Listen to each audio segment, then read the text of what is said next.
Hello and welcome to episode 15, if you can believe it, of My Time with Lynn, with somewhat special guest me. And pretty cool. Made it to episode 15. Didn't really know what to expect when I started this project, but it's pretty cool, pretty encouraging. I've said before in previous episodes that got almost nothing but like pure, wholehearted encouragement from anyone that I still really talk to. Nothing but a lot of good wishes and just, hey, Spen, thanks for doing this. Um, someone they all felt that like someone was had to do it. Everyone wanted someone to do it, but no one was prepared to sort of take that sort of leap into the unknown and do it. And just something I've been thinking about for a long time. I figured out that I there was a way I could do it well and do it well where we weren't calling people out or being negative against individuals. But I really wanted the whole vision was, and I've talked about it a few times, was just like showing this individual stories of people, of individuals that were in the organization, and you sort of seeing the thread as you watch each episode. You're seeing like what commonalities people experienced, what were some of the overarching stories, right? And told less from an individual perspective, not like make it all about me or something, but make it all about the group and make it all about the individuals that comprise that group. So you could see it more as like a mini series, because different episodes are going to have different flavors, right? Um, like Ouyang's episode, the last one was really just about a specific campaign we ran that he and I were both involved in, which was fun. People seem to love, Jessica, obviously, very, very honest discussion and showing some of the deep nuance around that story, right? And her case is interesting because it's someone who was brought up in the organization with their parents being involved, and then Mark's story about just gratitude, which was to me so interesting. Lewis's episode was he wanted to look at the question of was it a cult, and obviously if you've seen it, but we sort of go through a couple definitions, I forget the names of the people, but just take a standard definition of what a cult is. And we just went through line by line, and we only got through about a quarter of what we wanted to. But even that, I think you see the nuance. And like, yes, some things were and some things weren't. In some ways, we were an anti-cult. In other ways, we were more cultish, right? But then following that episode is Mark talking about gratitude and how grateful he was for what the organization taught him. So that was pretty neat. Um, so yeah, you see a sense of it, and I'm very happy with how far it's come. I'm encouraged by a lot of the messages of just support, and a lot of people not quite ready to come on. Maybe they never will, and that's fine. I have had people come on the show, and we recorded episodes, but they didn't feel comfortable airing it, so we never did, right? And if nothing else, those people got to at least unburden themselves to me at least, right, to somebody else, and to have a shared discussion. And yeah, so for what it's worth, if anyone wants to come on, I have no obligation to record to produce anything, and the goal is, we both have the opportunity, we're afforded the opportunity to cut individual sections if we're like, oh, I don't like the way I worded that, or that came out wrong or something. Or if they're just not comfortable with the whole thing, we won't produce it. Like I said, I'm not trying to embarrass anybody. I don't want to make anyone look bad. That's not my goal. Um, yeah, and I might have mentioned this. The original title, the sort of working title, was No Axe to Grind, which trying to highlight the point, like I'm not doing this to be hypercritical or like to call out this group or that person, whatever, right? Some of the people that have been in the 70s, right? They had a really sour experience, and they're like actively trying to stop the organization. I don't care. Like I don't care. No one cared. Like for what it's worth, for people still in the movement, none of the young people, the people I served with, and no one cares in the sense that like they're trying to stop your actions or anything. Like just people have moved on. People moved on in their lives. So for what that's worth, right? But telling the story requires nuance and requires people that have a certain objectivity. So that's what the show is, and I've been very happy with how far it's come. So thank you all for everyone who's supported and for everyone who's even just reached out to send their support. So a couple housekeeping items. We did just have a reunion, which was pretty neat.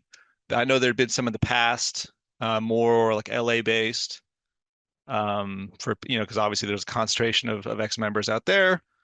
I wasn't part of those, but just since launching the show, getting sort of reconnected with certain groups that are out there, and so they were already planning one. I wasn't really part of the initiation process. I think part of my contribution may have been just to like broaden the scope. Like, hey, could we like invite people in the area? Because they were already thinking first one on the East Coast, at least for this group. There may have been others. I'm unaware if there have been. But for this, it was, hey, let's we know certain people in the area. Let's reach out, and it was pretty cool. It was pretty cool. It was a touching experience. And I think one of the difficulties is, since especially since starting this project, reconnecting with a lot of people. One of the fears is an individual may not be sure where everyone else sort of stands, like what their stance is, with respect to the movement or with respect to whatever. Some people are still more like in the movement's lane. They're still like trying to do the movement's goals, even if they're not part of the movement. And other people are more like they had a bad experience. So it is funny to me because people kind of I'm almost like the priest. People like confess to me where they're at because they hopefully trust that I'm not going to divulge their stuff to everybody. But it is interesting to me because a lot of people have that same experience, even though they have different views. But oh, I'm on this side, and I'm worried about what they might think, and everyone's worried. But like once you get them in a room together, it's all gravy, right? It's like, hey, we used to be friends. We shared this intense experience together. That's going to override any like, okay, you're maybe more Trump or you're more Kamala Harris, whatever. Like, no one cares about, no one really cares. People still care about that as an individual. Good for them. But no one, I've yet to see like, for the most part, people that can't just get in a room together, break bread, and just enjoy reconnecting, right? And whatever that looks like. So yeah, I was originally supposed to go for a few days, but things came up in my life, so it ended up being like I was only able to be at the reunion for a few hours, but even that was just great to see people, and I look forward to the next one where we can just have a little more time. I know they had a lot of time. I didn't quite have as much time, but it was great. It was great, and if you want to get more involved with the group, whatever, I have a Discord channel. There are other ones. Um, I can be a point of contact. I think the thinking is, at least a rough idea would be like this one was East Coast, next year we'll do West Coast, and then maybe do like Northeast and then like Northwest, like mix it up a little bit, make it a little more available for people. So there's talks of stuff in Europe, people getting together out there, but hopefully with more planning time, we could do it a little bit more fun that way. And anyway, that's a little bit of housekeeping stuff. One more housekeeping thing. So if you're not interested in contributing to the show here, if you don't want to come on, that's of course totally fine. We are starting to work a little bit more on the book project and the written project, and that's really like imagine anything you want to contribute, any thoughts you have that you think would be interesting for someone else to read. Go ahead and send it my way. You can email it to me. I can find a way to incorporate it. And again, you'd have the opportunity if you're not comfortable with it, well, we don't need to include it. But the idea of the book is the same idea as the show, which is we want to tell the story overall, not like one person's experience, but what's kind of everyone's experience. I'm taking the lead for just being the editor of it all, and it's kind of a slow burn project, but it's still something that it's another way for people to contribute. And of course, any of them can be anonymous or use a pseudonym or use your name, whatever.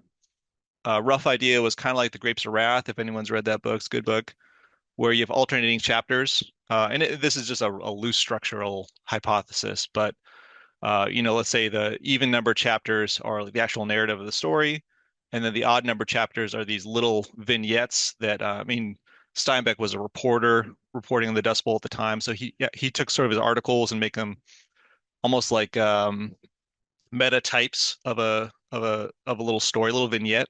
So that those could be on anything, right? Like, and I mentioned, one of them might be what was it like to date in the movement? What were different religious aspects? What was it like dealing with poverty? What was it like being in this office at this time period or under this leadership? What was it like your chorus or your scientific work, right? Like there's all kinds of whatever you want to think of and whatever ideas you have, feel free to write it up. So just another outlet for you to consider contributing to the story overall. So that's all I have to say. We'll get into my story in just one sec. Okay, so how I came to join the movement. I talked a little bit about it on the second interview with Chance. I mean, I love all my interviews, but the Chance ones are great. People seem to love those. It's partially because Chance and I were very, very close, very akin. We became very akin artistically together. And that animations room, man, it should be its own like docu-series of how cool that room was. It's just hard to explain how beautiful that process was. One of my favorite times of my life, working with a team that's so dedicated to a mission and so free to do creative things. And we took it and ran with it in so many cool ways. So I'm sure I'll do more on it later. But yeah, Chance was one of the people of really several who Spen, I really want to hear more about your story. So I'm like, okay, sure. So different places to start, but really, uh, turned 18 June 2001. I had came into school early, so I was like 18 at the very, very end of high school. I should have skipped a grade, but didn't. Chose not to, and I'm glad I did not. 9/11, it's growing up. I mean, I could go through it, but it's not that important for the story here. Pretty good childhood, all that. And then the Pacific Northwest, good friends. Um, 9/11 was obviously a few months later, and big monumental shift in just the whole country's demeanor, right? And it's hard to describe if you weren't kind of adult age to see how big of a shift it was. Um, a broad distinction is it was pretty like happy-go-lucky before that. Now all of a sudden you're like just entering the world, like you're just leaving high school, maybe going to college, maybe going into career fields or whatever, and all of a sudden you're dealing with the concept of terrorism, like our country's attacked, and it was just a huge mood shift in the country.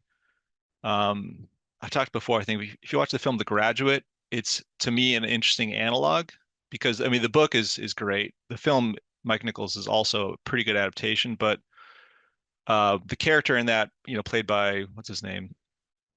Dustin Hoffman, great casting. Um, he would have been 18 when JFK was assassinated, and then he goes to college, and then it's kind of like after that. So it's like a delayed sort of thing. But I felt a resonance with that because the character's looking, okay, what do I do? Right? He kind of tries different things. Um, he's looking at like the business world, which is this still kind of like just pointless. Like guys like, come work with me, son. We'll work in plastics. And like the character's like, wow, what's the point of that? That's not worth my time. Um, And then like a similar analog in a different way, the film Ikiru, which I think is probably the greatest film ever made, Kurosawa. Similar thing, a guy at the end of his life is questioning, okay, what do I do? Right? I've kind of wasted my life. So interesting comparison that, like just as you're entering the world and then when you're about to exit the world, two different characters are questioning what was the point of all this or what should I do? Right? Ikiru is like, how do I make up for lost time and how do I find value at the end? Right? Beautiful films, highly recommend both. 2 weeks after 9/11, I'm in college, as a community college, and my professor is like, we should talk about it. But like it had not sunk in really, even at that point. I just remember the vibe in the room, like part of it, like not to downplay, but part of it was like, okay, well, it's just this like, bombing and that sucks. But like, should we change our lives or like what are you expecting? It's just interesting relationship of like older generation who kind of grasps the severity and the impact of this event by us, a bunch of 18-year-olds who were just, doing things young people do. And of that mindset, whatever, hanging out, partying, cars, going on dates, that kind of thing. Just starting to dip your toes into college life.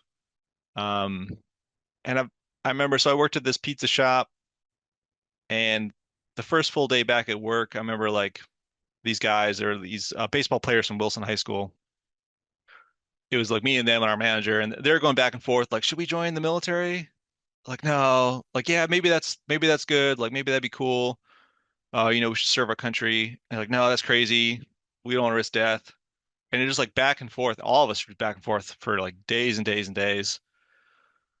Army recruiter had called me at the time, and she had looked like really rude, and it really threw me off. My dad, um, at the time, like he was kind of hinting, like, well, maybe, military might be a good option because I was someone that I think probably had a lot of potential in terms of like if I had a clear idea of what I wanted to do in college, then it would have been fine. I did not at the time, and I was going to college because it's what you do, but I didn't really have any plan. I was like, oh, I'll just see what courses I like, kind of thing. I didn't like the idea of choosing a major. I wanted to kind of study everything and more like the classical university experience. So I didn't really have a goal for what I was doing, and I think my dad was suggesting like, well, maybe that's a little more structure that might help you. Funny that I joined the military so many years later. But yeah, I remember just it obviously was a huge shift in the culture, and like everything changed. It's really hard to grasp if you weren't an adult at the time because you wouldn't have necessarily experienced what it was like before. And I was just thinking like, what can I do? Like what general like lack of plan or like direction for what I want to do with my life at the time.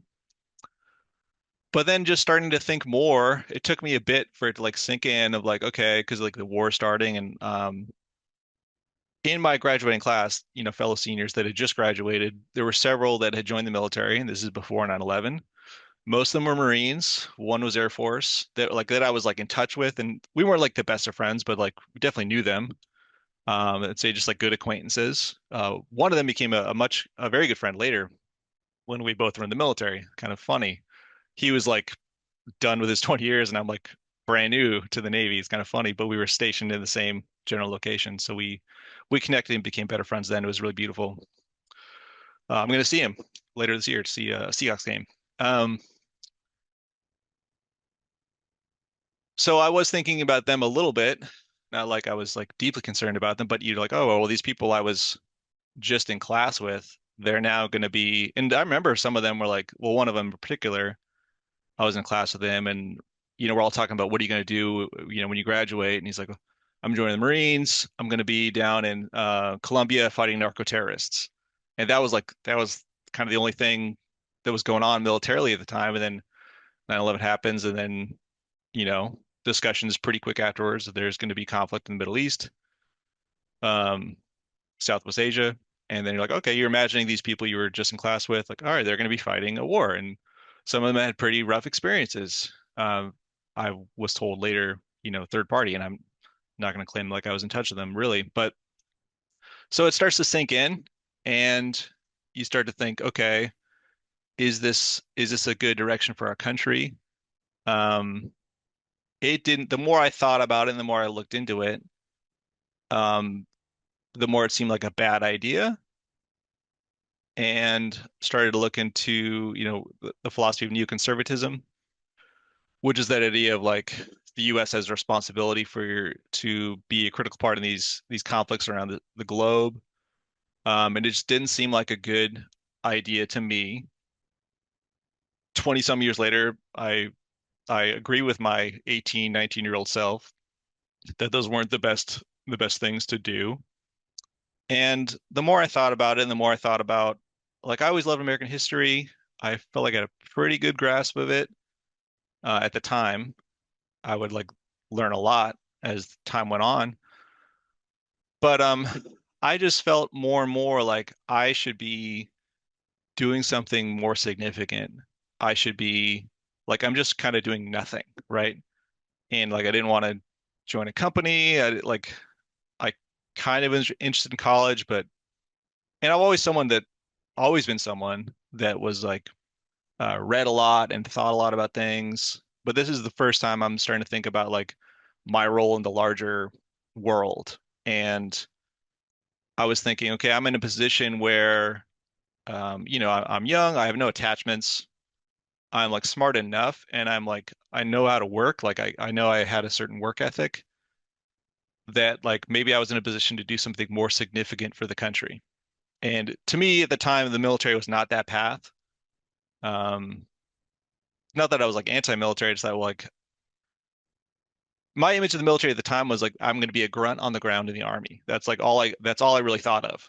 Like, well, that just doesn't seem like a good idea, and I don't think I agree with this conflict anyway, so I wouldn't want to support it. But really, much less that, and much more, I feel like I should be doing something to help the country because I don't think going in a good direction.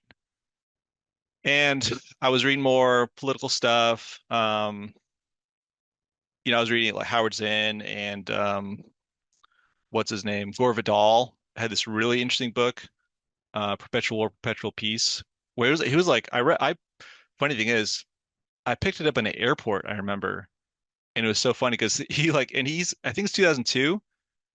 He writes about some big question marks about 9/11, about like why weren't the jets scrambled, like, and suggesting, I don't remember the book 100% right now, but suggesting questions about was this an inside job kind of thing.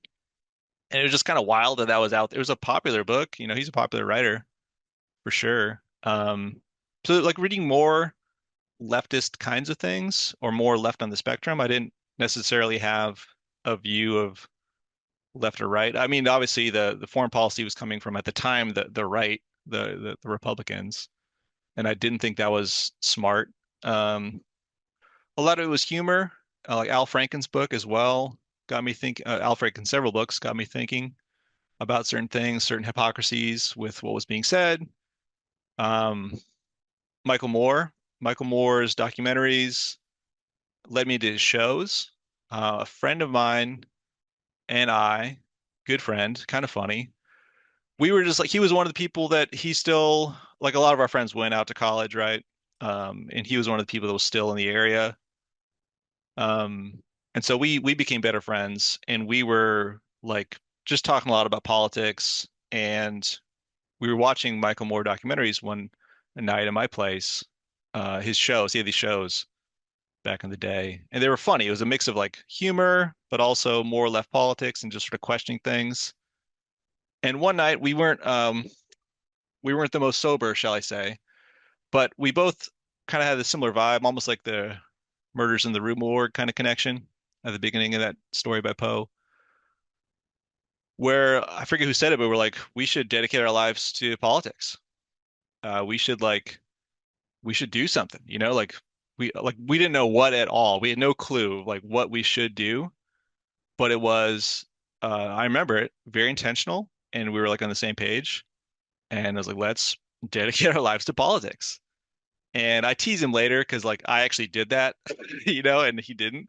And no judgment, right? Like he's a dear friend. He and his wife are just fantastic human beings, and I've actually known his wife since middle school because we coincidentally went to this religious like week-long retreat. And so it was like really funny. I've known her for a lot, and she knew my mom.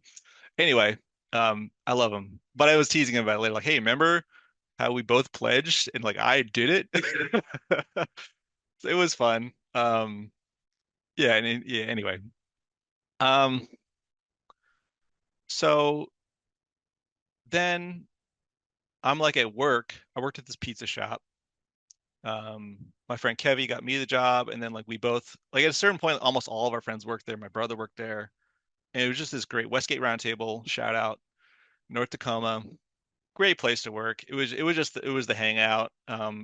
People would come in, and it's like easy enough job, just for money for a teenager, but a great place to work. And I'm talking to my buddy Nick, who he ended up joining the Marines. Um, and I'm just telling, like, cause he was a bud, and I'm just talking like, yeah, man, we need to do something.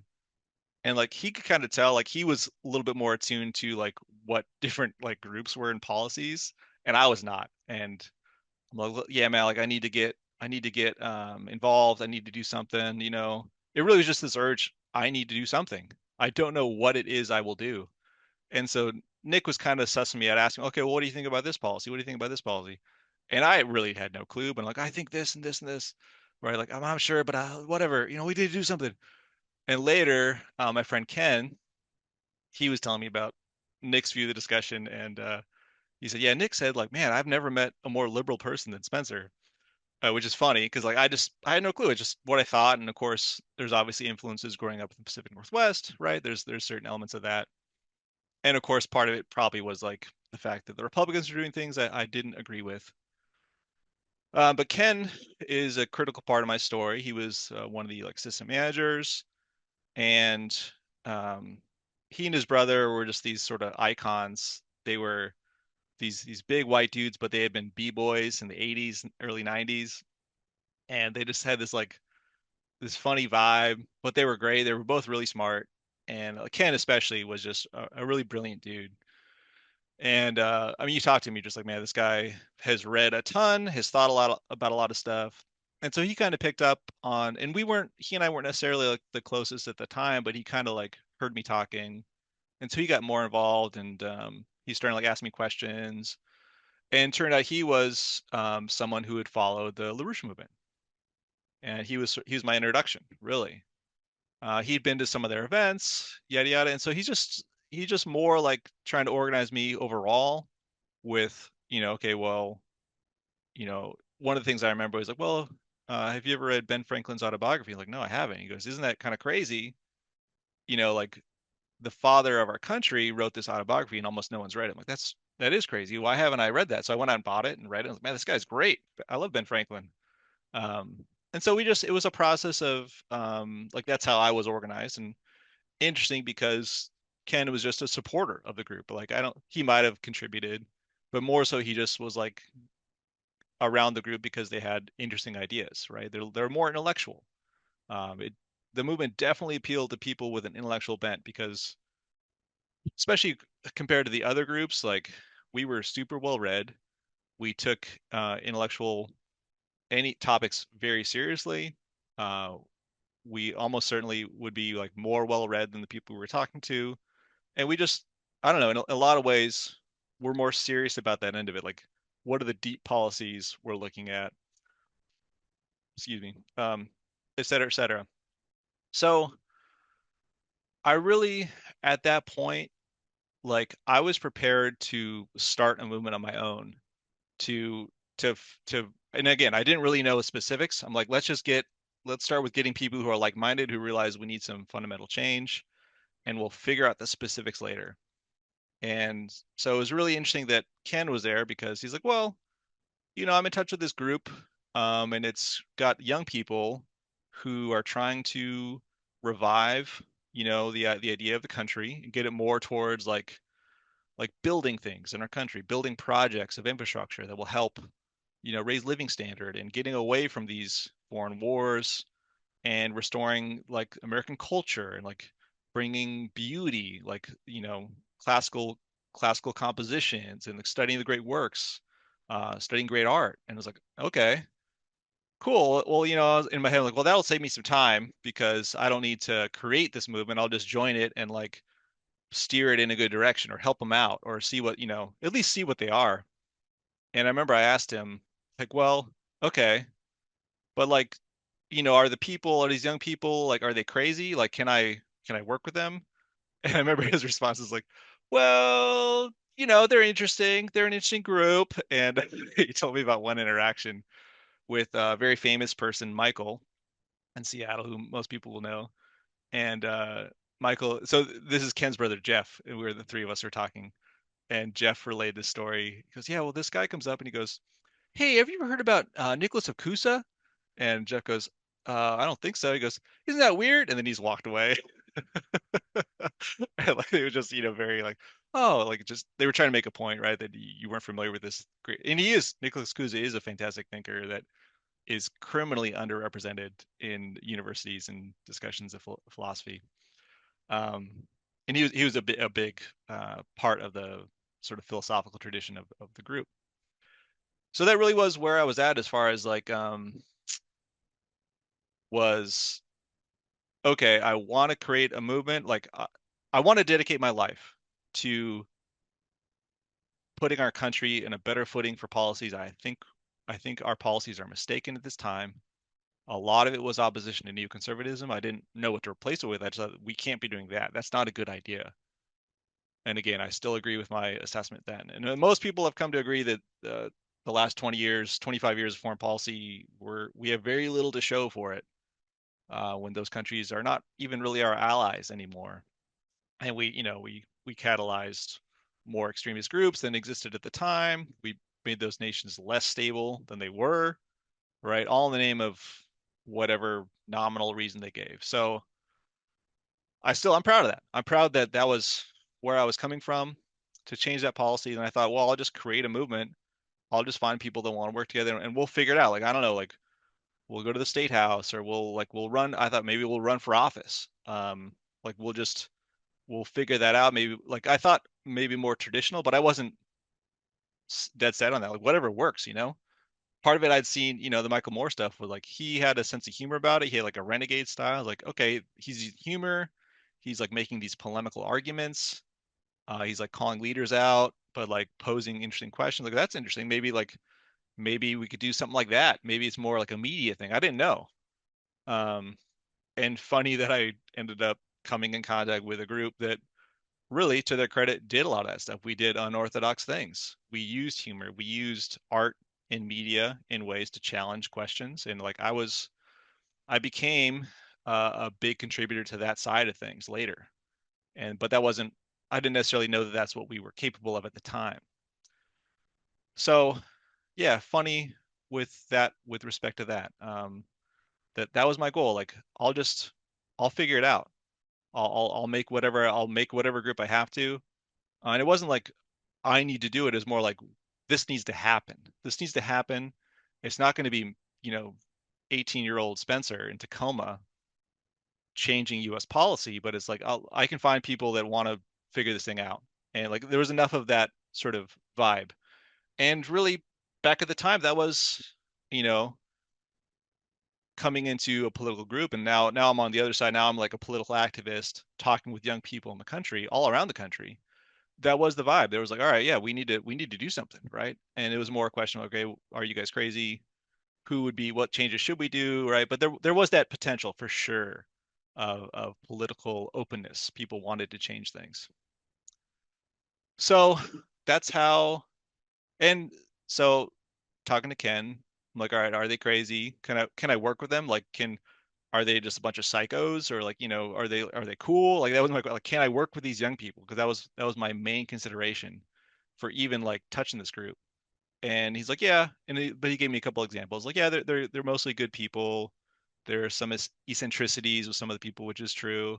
And so at that point already, I was like, all right, well, as long as they're cool, then like, yeah, I'll join them. And like, I never met anybody in the movement. I'd never read a single word of their literature. I didn't really know what they were into. It was really just, okay, we have the same goals and they're reasonable and like we can work with them and like they have a focus on intellectual stuff. Like, okay, so they're probably going to be rational and like I can at least contribute to what they're doing and hopefully like change it to if I see like any group, right? Like I feel like I can make contributions and steer them in a better direction maybe if there's issues. I remember pretty clearly like my view of that, and it's funny because I did you know um broad view started at the lowest level possible with that group, and then I did just through hard work and reputation and creativity, like work my way up the chain. And by the time I left, I was at a certain kind of leadership position. There's different, I was asked to do a lot of leadership kind of things over the years because of who I am and what I contributed. Excuse me. So yeah, so they in the movement we had these things called cadre schools, like leadership schools. That terminology comes from the communist movement. We were never communists. Well, there was a group called SDS, Students for a Democratic Society. It was in the 60s. It was, you can read about it, but they broke up into two main chunks. One of them was the Weathermen, the leftist terrorists who were bombing places and like funded by the CIA. Fuck them. Clowns, bunch of clowns. And they never, most of them weren't prosecuted because they were like FBI informants and like on the payroll of the CIA kind of thing. So, get wrecked. But the other side was the what's called the NCLC at the time, the National Caucus of Labor Committees, and that was like our group. That became our group. Mr. LaRouche kind of chunked them off and like, yeah, the positive interpretation of what he did was looking at the most political people at the time, the most political intellectual people on among the left, right in the 60s, which were like the SDS, and he recruited from them and said, "We're going to create this splinter group. I'm basically going to steal y'all. We're going to create our own thing over here." Weathermen went to the hardcore left and like, let's bomb people and let's. The enemy is the police, right? We got to fight them. They're our enemy. Like, all right, sure, sure, bud, whatever you think. So anyway, cadre schools. So it was just this weekend, usually a weekend. Sometimes it'd be a week, depending, but usually a weekend. And they would like rent like a campground for the weekend, and they get young people to come, stay the night, and it's like a full 2 day experience of like intellectual, political discussions and like scientific experiments, etc. And Ken was like, well, my friend Ken was like, well, I'm going to one of these things, and you're welcome to come with, and just see what they're about, right? I'm like, okay, sure. So we go there. It's up north somewhere in Washington State, and we get there early. It's like this beautiful campground, really like misty, foggy field. And first person I met was this guy Jared. He's out doing Tai Chi in this meadow by himself. And I was with this kung fu group at the time. We did qigong, so we had like commonality. We hit it off a little bit, and we became good friends for a very long time. And then it was interesting. Phil Rubenstein gave a like phenomenal political discussion briefing at the very end, which I loved because you could tell. I mean, this guy was like anyone will tell you, one of the smartest people you will ever meet in your life, one of the most well-read, just a brilliant dude. I came to learn later, just like a very compassionate, just a wonderful human being, universally well loved from the movement, at least from what I could tell. Just people loved him because he gave you effort, he gave you his time. He had a lot of responsibilities, but he really loved the youth movement, and he loved inspiring young people to love to learn to love philosophy. And he's great, man. Um, Rest in peace, great dude. But that sold it for me politically because like you could tell not only did we have the same views, but he was so far beyond me in terms of how he's able to incorporate philosophy and politics into like a cohesive whole. And it's like, oh, this is really brilliant to me, because he's putting it in a historical context and just like what the goals were. Like, okay, like he's a really good organizer. 'Cause I feel ready to go, invade Normandy right now. Harley also a great guy. I'm probably closer to Harley over the years. Um, Also just like brilliant, caring human being. He had been with the movement for a very, very long time and just super well read. He was maybe more on the cultural side. Phil was maybe more on the scientific side. I think most people agree with that. But like Harley give these great cultural discussions, and it was a comparison of uh, I remember it still, Beethoven's Ninth Symphony and the incorporation of the Lydian interval and how that worked, and then the Mozart's Dissonant Symphony, which is a brilliant use of the Lydian, and then comparing it to I Want to Hold Your Hand by the Beatles. And I'm still a big Beatles fan, but I remember like just having no argument, like yeah, like you can't you can't really say that like I Will Hold Your Hand is like some brilliant composition compared to Beethoven's Ninth. I mean, there's no comparison, right? They're different obviously types of music and song, right? One is very different, and Beethoven's Ninth is uh has been and will continue to be regarded as probably the greatest musical composition in human history, right? And so, but it just was like an interesting aspect to consider, and just that big distinction between like, well, classical culture you can study and it's got a depth to it, and like this other side is like very like super not profound lyrics really. Just him reading it as a poem, he read the lyrics that would hold your hand as a poem, and you're like, yeah, this is not good. But then at a certain point, they had a musical, a section on a chorus, right? And they were doing vocal warm-ups. I didn't participate at the time. I just wanted to observe. But there was this kid, I forget his name right now, but he was from Africa. Someone will remind me. Sweet guy, and he was just getting involved, and he thought like, oh, I cannot sing at all, like but he was willing to go up there and kind of engage and try and be vulnerable. And I think Michael was the one running the chorus and the keyboard, and they did vocal warm-ups.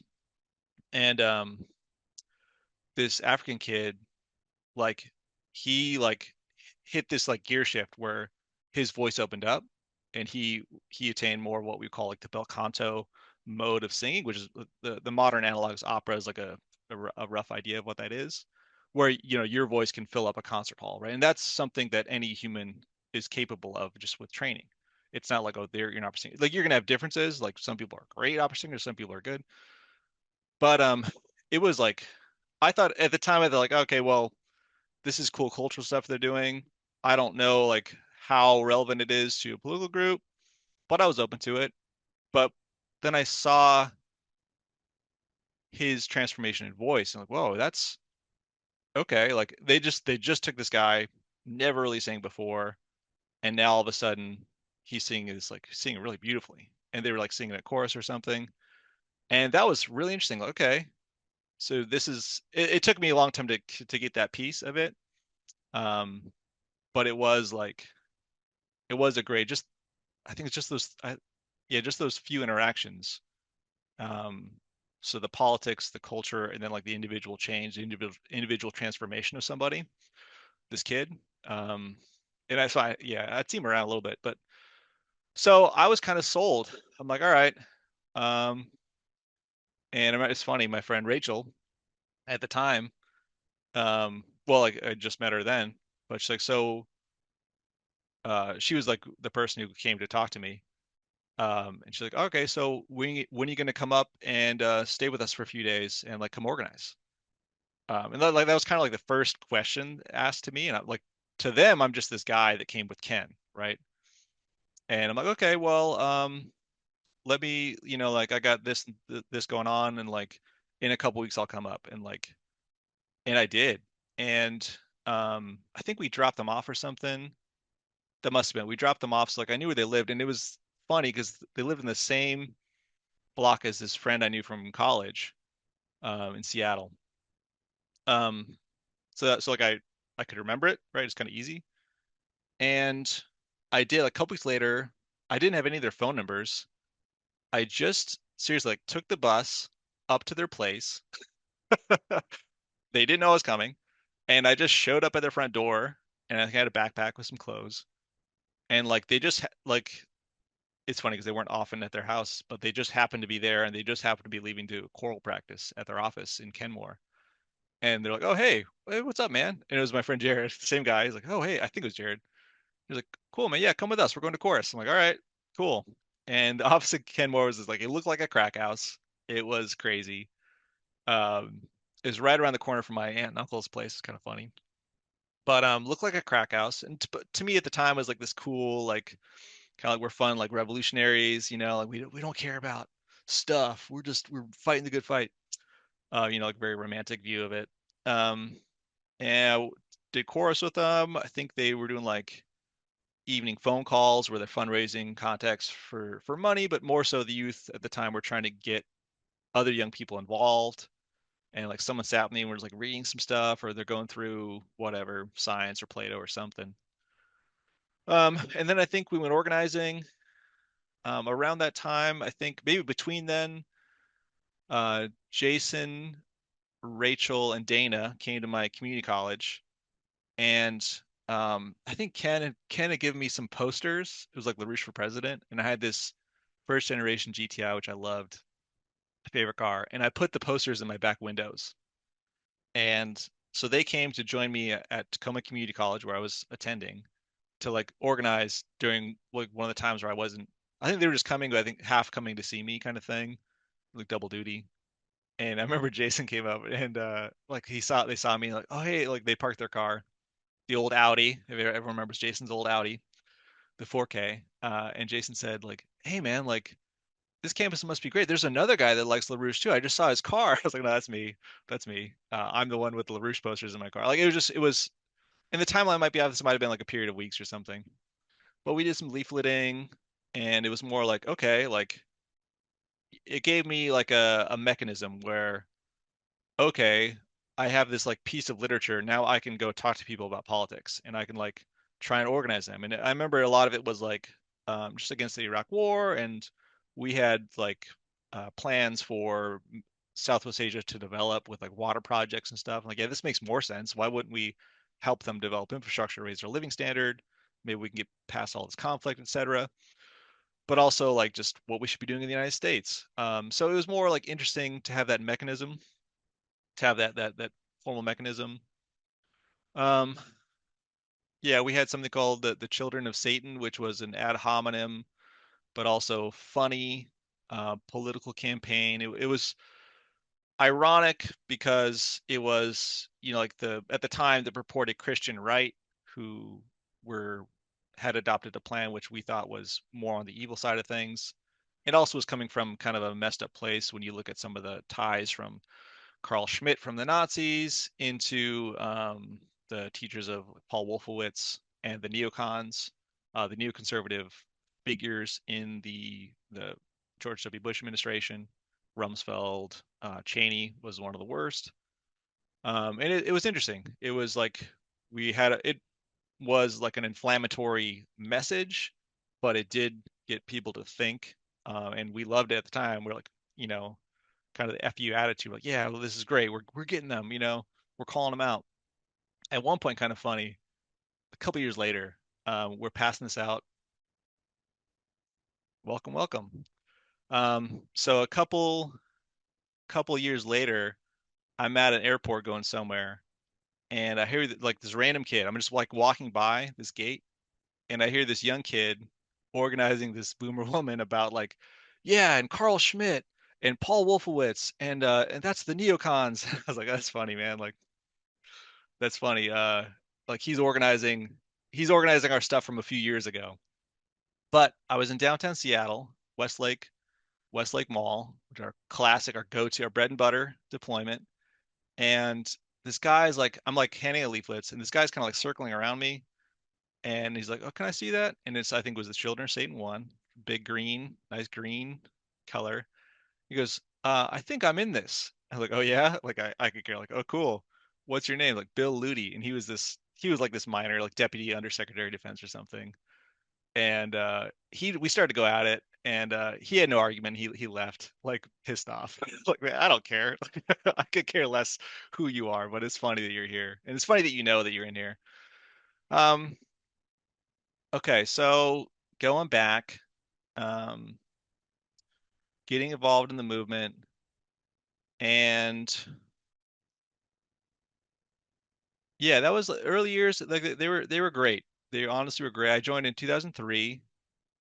When I officially joined, they had these conferences, national conferences, and I think in 2003 was the first time where they used to just be all in Virginia. That's a lot of where our headquarters was. But in '03, um, they was the first time they split them up, and so I went to the West Coast conference, and it was joint. It was a early webcast, and it was that was like kind of big for the like no one was doing that, and it probably cost us a ton of money at the time. And so it was like live, so you know there'd be a presentation in Virginia, there'd be a presentation in LA. Um, they had a memoriam, I remember, for a guy named Graham Lowry, who was our group's like main historian. Um, he wrote a phenomenal book, which I still recommend to anybody, called How the Nation Was Won. It covers the period of U.S. history from 1630 to 1750, which is like a criminally underrepresented portion of U.S. history, which I love because I thought I knew about U.S. history. But most people think the U.S. starts in like 1770s or maybe 1750s. But the period before that is amazingly interesting. Anyway, it was cool because it was a sense of continuity. And I remember Aaron Halevi sang this Robert Burns song, which is beautiful, called "A Man's Man for All That." And Aaron, I mean, Aaron sang opera professionally after he left the movement. Um, or, and also, I think he's still like he's a busker. I think at least one of the things he does is he's traveling around the world singing right now, which I hope he's okay with me sharing that. But it's I mean it's on Instagram and stuff. But no, like I say that to make the point, like the guy always had a beautiful voice, just like probably one of the best voices we had. And he's singing this song, and it was just so beautiful. Um, the combination of like the memory of this guy Graham, um, and like I think I had read How the Nations, or at least I was familiar with it, and so like I respected him as an author. But then also this beautiful singing. I was like, okay, this is like I saw the power of beauty to affect somebody. Like it kind of sunk in, right? Um, and so that was I talked to Pat Ruckert, the old beautiful dude. Nickname was the last of the Wobblies, which is a funny if you know what the Wobblies were. He's this old, like, yeah, guys, we're gonna go get him and we're fight. Like he Pat in the '60s had volunteered to go cut sugarcane for Castro. He was just such a like such a dude for that. Like he was just so yeah, fight the whatever. Just very active leftist. He was one of the only people banned from the University of Washington campus because they took over the ROTC building in the like '68 or something. He's in a lot of books on like the leftist movements from the '60s in Seattle. Like he's a known dude. His wife Carol, phenomenal people. And Pat was kind of running the Seattle office at the time, which was like a perfect fit for him. Really short dude. He could never hear you. He's like hearing what? Anyway, I told him I wanted to tell, hey Pat, like I think I want to join full time. He's like, okay, good. Just don't eat out. Just eat dinner with us. Like this is the only advice, the only thing he said at all. Like don't go to McDonald's. Just don't eat out. Just eat with us. Like, all right. I don't know, I was expecting a little bit more. Um, but that was cool because that was right when the recall was happening, the California recall of what became the governor, Arnold Schwarzenegger. Um, I forget if just stayed in LA. I might have just stayed in LA, or I might have popped back up and popped back down. I forget. At the time, my dad worked for the airline, so I was able to fly for free, which is phenomenal benefit. So I was able to commute sort of. But I did end up staying in LA for a while, living there for a few months for the recall campaign. And I forget all the details. This is why a book would be useful. But like they deregulated energy in California, and Enron came in and like jacked up the prices because they could. And this is when it's a famous case of Enron, but this is when the Grandma Millie emails came out. So the executives were like, they were scheduling their maintenance periods at like the peak, like the hottest days of the summer, so they could jack up price. Oh, so sorry, we didn't know. We didn't like, and it just such BS. And the emails, executives emailing each other saying like, well, who gives a fuck about Grandma Millie if she has to suffer from this heat? Like, and people are dying and stuff, right? Because it's can't afford it. There was brownouts and things. So it's, corporate capture and just a really evil process. They blamed it on the governor, Gray Davis, but like he didn't have a lot of control over it. And then it was like, let's get him out of there. They did. They brought in the Schwarzenegger, and we thought he was being run like being more controlled by these financial interests, and he was being brought in to just further induce austerity, which ended up being the case. That ended up being what he wanted to do. So we were trying to fight the recall and say stop the recall. And the youth had always been involved in Democratic parties down there, party policies, and we just saw them just bending over, and like you saw that they just didn't have a spine.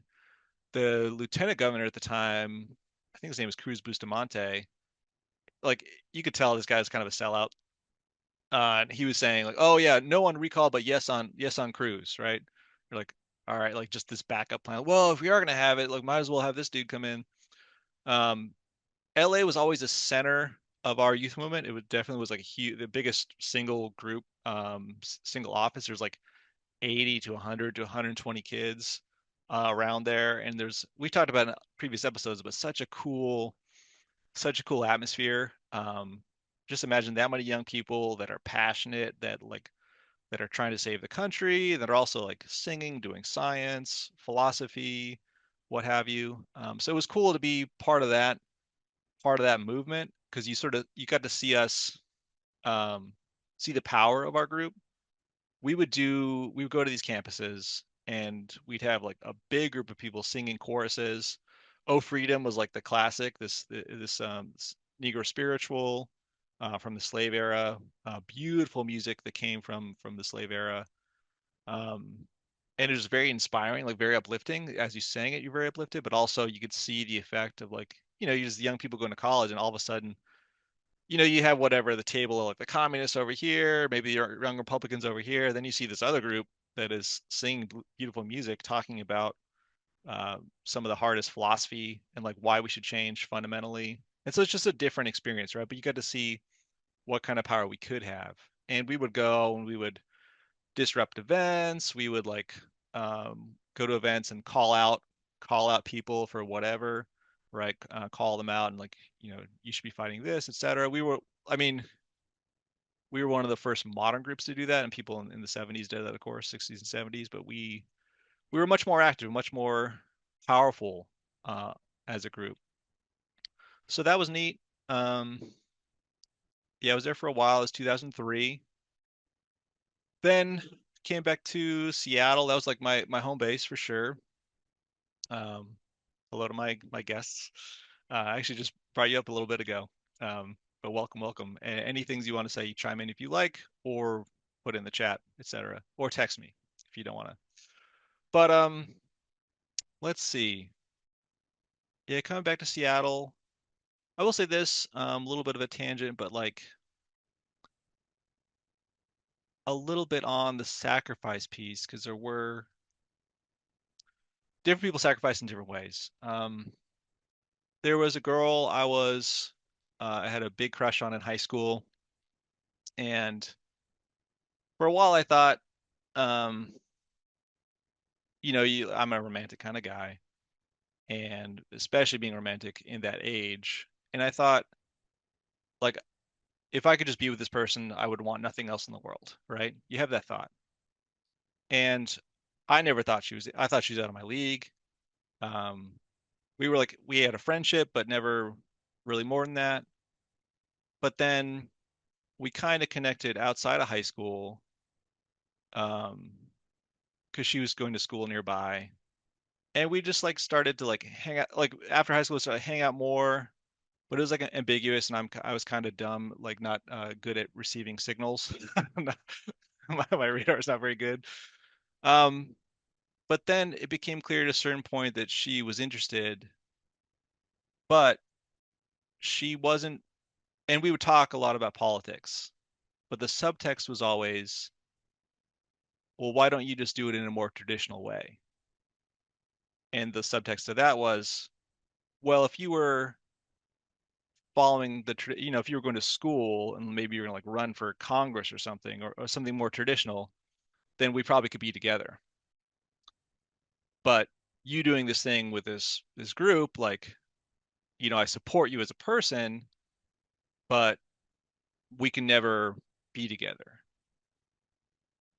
And that was never like explicitly said, but um it was still said in other ways. And so I remember thinking at the time, like, okay, well, there was definitely a point where I wanted to be this person above anything else.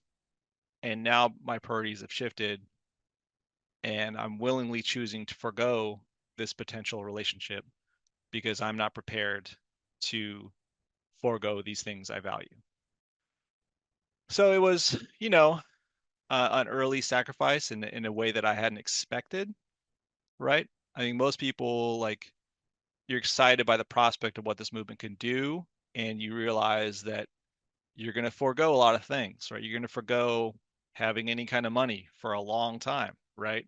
You might be like most people went a day, however long they were in without having any kind of money for anything you'd want personally. You have to give that up entirely. It's just we're going to take care of where you live and your food. And if you need money for like toothpaste, toothbrush, deodorant, clothes, like if you need something, right? Otherwise, it's like scrounge for what you can, ask your parents or whatever. Um, if you need to go work a side job for a couple days, okay, we don't love it, but we get it. And so there's like an unofficial vow of poverty you take, and that's a little bit more expected. But what maybe is less expected is those other things like relationships. Um, so it's I also think about it, like plenty of people saw us in the streets and you'd have those feelings of judgment and you see some of us and we would hear what people would say about us. I remember once Western Washington University, this is during a period where we would do a lot of interventions against professors and Kevin Evers got up and he loved doing interventions, man. He was like the quietest dude, but he like for whatever reason he just loved calling people out. And he stood up to call out one of the professors about something. Kevin was mistaken at the time, and he looking back like we kind of looked like less intelligent because he kind of misread something, which specifics aren't that important, but interesting to reflect on our mistakes. But I was in the back. We would do this thing where we'd have people call out whatever professor or political speaker, and then we'd have people in the audience to kind of gauge the response. And in that case, I was one of those people. And these people right in front of me, kids, and these are, college kids at Western Washington, and they start talking about it. I was like, oh man, like, um, they think it's kind of novel and fun when something gets shaken up in their lives or their daily classes. Now someone comes in to call them out. So part of them they think it's fun, but then they're like, man, yeah, like I heard about those guys. Like they get like $40 a week, and they have to take all these vows, like vows of chastity or like. There's all these funny ways they viewed us at the time, and you sort of feel those different elements of judgment. Um, like we're weird or we're off the beaten path or we're in a cult. Of course, that's a common one. Um, so you feel that, and maybe you see one of us in the street and you like look down on us or something. But on one level, it's one of the cool things I hope to show through this whole project, both the written and the video, is the kind of sacrifices we made because not a lot of people have the opportunity to dedicate so much of their lives to a cause. And that can be viewed cynically of like, oh, whatever, they're just these psychos or they're deluded cultists or whatever. But the other side is like, well, I willingly chose and sought to spend my life making the country better and improving the policies of our country and educating young people. And later on, it was like making products. I was a filmmaker for the organization for a number of years and helped run our website and stuff. And was doing more like journalistic kinds of things, doing like human intelligence, open source intelligence, but making films like helping to educate people on US history or science or educating Congress members on policies that they weren't aware of, right? Like I didn't necessarily know that's where it would take me, but that was our goal. Like it was a noble goal. And I'm very proud of the things we were trying to do, right? Sometimes there could be a difference between what we're trying to do and what actually happened, or like the mechanisms with which we sought those goals. There were some things that most people look back as like, that was kind of a shitty thing we did, or there was a mistaken thing we did. But the goal was always, at least for me, how do we make this country better? How do we change our policies? And people don't realize the kinds of sacrifices that have to go into that. And while we're on that, just the romance part. So I had a girlfriend in like 2004, and I wrote about this on my Substack. Um, she was just a very, very wonderful person. Probably still out of my league, but we had a sweet connection and we cared for each other. And I would say she's the first person I loved, like without a doubt, first person like really loved, and first person I'd ever thought about marriage with. And she said the same thing. Like she never thought about it until us. And she ended up leaving the movement. Fun story about beauty that plays into it. Seattle, Seattle's always is a funny place. I'm from Tacoma, Washington, not Seattle, but I was born in Seattle and have always been around it. Like, have always had a pretty good sense of the city, and none times more than when I was. We would deploy downtown for political activism all the time. That was like schools in the area, but also downtown Seattle. Seattle had its share of crime and drugs in downtown. Way better then than now. For sure, it's like night and day. Like I think they would like people there right now would crave the early 2000s level of crime and drugs and people living on the streets. But the police would tell us, and I think this is absolutely true, that we drove crime out of the area, right? And part of that was just our singing and our music, and they've told us that, and I think it's 100% true.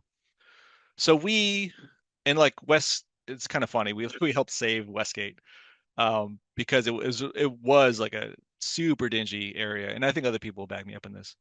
But we would just be there like multiple times a week, and we would have young people obviously being politically active, but also singing beautiful music. And so we drove a lot of the drug activity to distant blocks. We didn't often do night deployments. Sometimes we would just to mix it up. It's mostly we'd deploy in the day, and then evenings we would do phone calls to get young people to come to our classes. We had classes twice a week, usually Wednesdays and Saturdays, to get people in for like a political discussion, some class on some idea. So one of these night deployments was in one of these like areas where we had pushed the crime and the drug dealing out towards, right? We pushed it away from this hub and moved to these outer sort of concentric circles. Um, so my girlfriend and some other people, including Peter, who's an element of the story, were out there, and we didn't know it at the time, but we were on this guy's corner where he was dealing drugs, and he's obviously messed up. Um, he takes a Walgreens bag full of things, including tuna fish cans, and strikes my then girlfriend in the head. And she's not knocked out, but I think she went to the hospital. Um, cut open her head, right? And Peter chased this dude down. And Peter's a tall guy, but this drug dealer's like even bigger, and huge. And I think he chased him like a mile to try and like, get the police called on him. So kudos to Pete. I got him a six pack of beer afterwards to thank him because it's like, what do I do? So that obviously would be a traumatic experience for somebody. Um, my then girlfriend is like small, probably like 5'5" or something, and you know, small also, not large. So obviously freaked her out. I told the story on the last episode about when my then girlfriend's friend died and the response from our Seattle office when I was out in Washington State. Um, the leadership of our office, which was then different than Pat Ruckert, calling me out for like my girlfriend having difficulties and like them not telling me what the deal was. And I'm across the state, I'm 5 hours away. And the line was, yeah, Spen, you need to get her back in line, yada yada. And I'm like, what's going on? And like he didn't tell me at the time. Oh yeah, well, her best friend did suddenly and tragically die, but she should figure it out. Right. So those like two experiences for that girlfriend at the time, pretty close to one another. And so she chose to leave the movement. And like I wrote about this, but it was uh a terrible a thing that I am not happy with myself about. But at the same time, I like forgive myself because I know why I chose to make those decisions at the time, but I broke up with her because she wasn't going to be in the movement anymore, which is a terrible thing. And like she tried to, you know, see if there was something we could do, and I was pretty dead set because I wasn't prepared to deal with the level of conflict that I knew would be there from the people in the organization, the kind of pressure they were going to be putting on me to have an organization, to have a relationship with someone outside the movement. And that's, that happened to a lot of people. I'm just talking about it, but it was brutal. It was brutal for me. I legit cried for an entire day. Um, there was someone in the movement in the house with me, and like they never came to like say, "Hey, are you okay?" They just let me cry, like no joke, like wailing all day for the kind of um, you know pain I had felt. You know, among other reasons, doing it as a coward, someone that I wasn't prepared to fight the organization to like still be in that relationship, right? So that's another level of sacrifice um, that people don't realize, right? That's a tough thing, and you can say, oh, I mean, whatever. You can analyze it all ways, right? I didn't have to do that at the time. I was so into this view of how important our movement's goals were that uh, that was a sacrifice I felt I had to make. So that's, it's tough. But that's one part of this whole thing, right? We sacrifice a lot of things.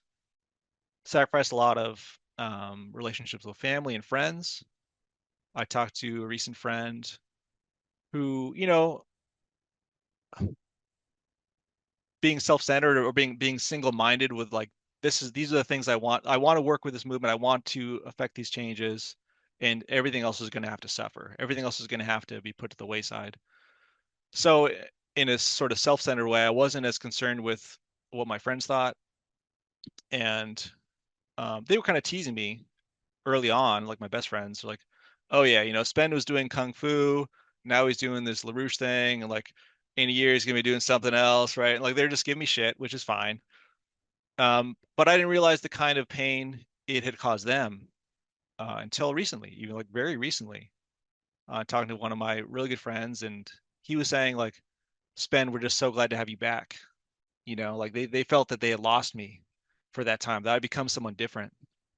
And part of the impetus for me telling this story now is another very close friend of that same group who said something to the effect of, and this is sort of like we're talking about sort of a modern current day political disagreement we were having, but he was equating me in his mind to a third friend of ours who is like outright racist, and like he thought my views were like in that realm. Like, all right, well, dang, that's a tough one. Like, let me at least come on, and it's going to be long form because we're talking for like an hour, 20 minutes now, and it's just getting into it. But just that level of not understanding what your friends think and realizing that like the level of sacrifices you have to make.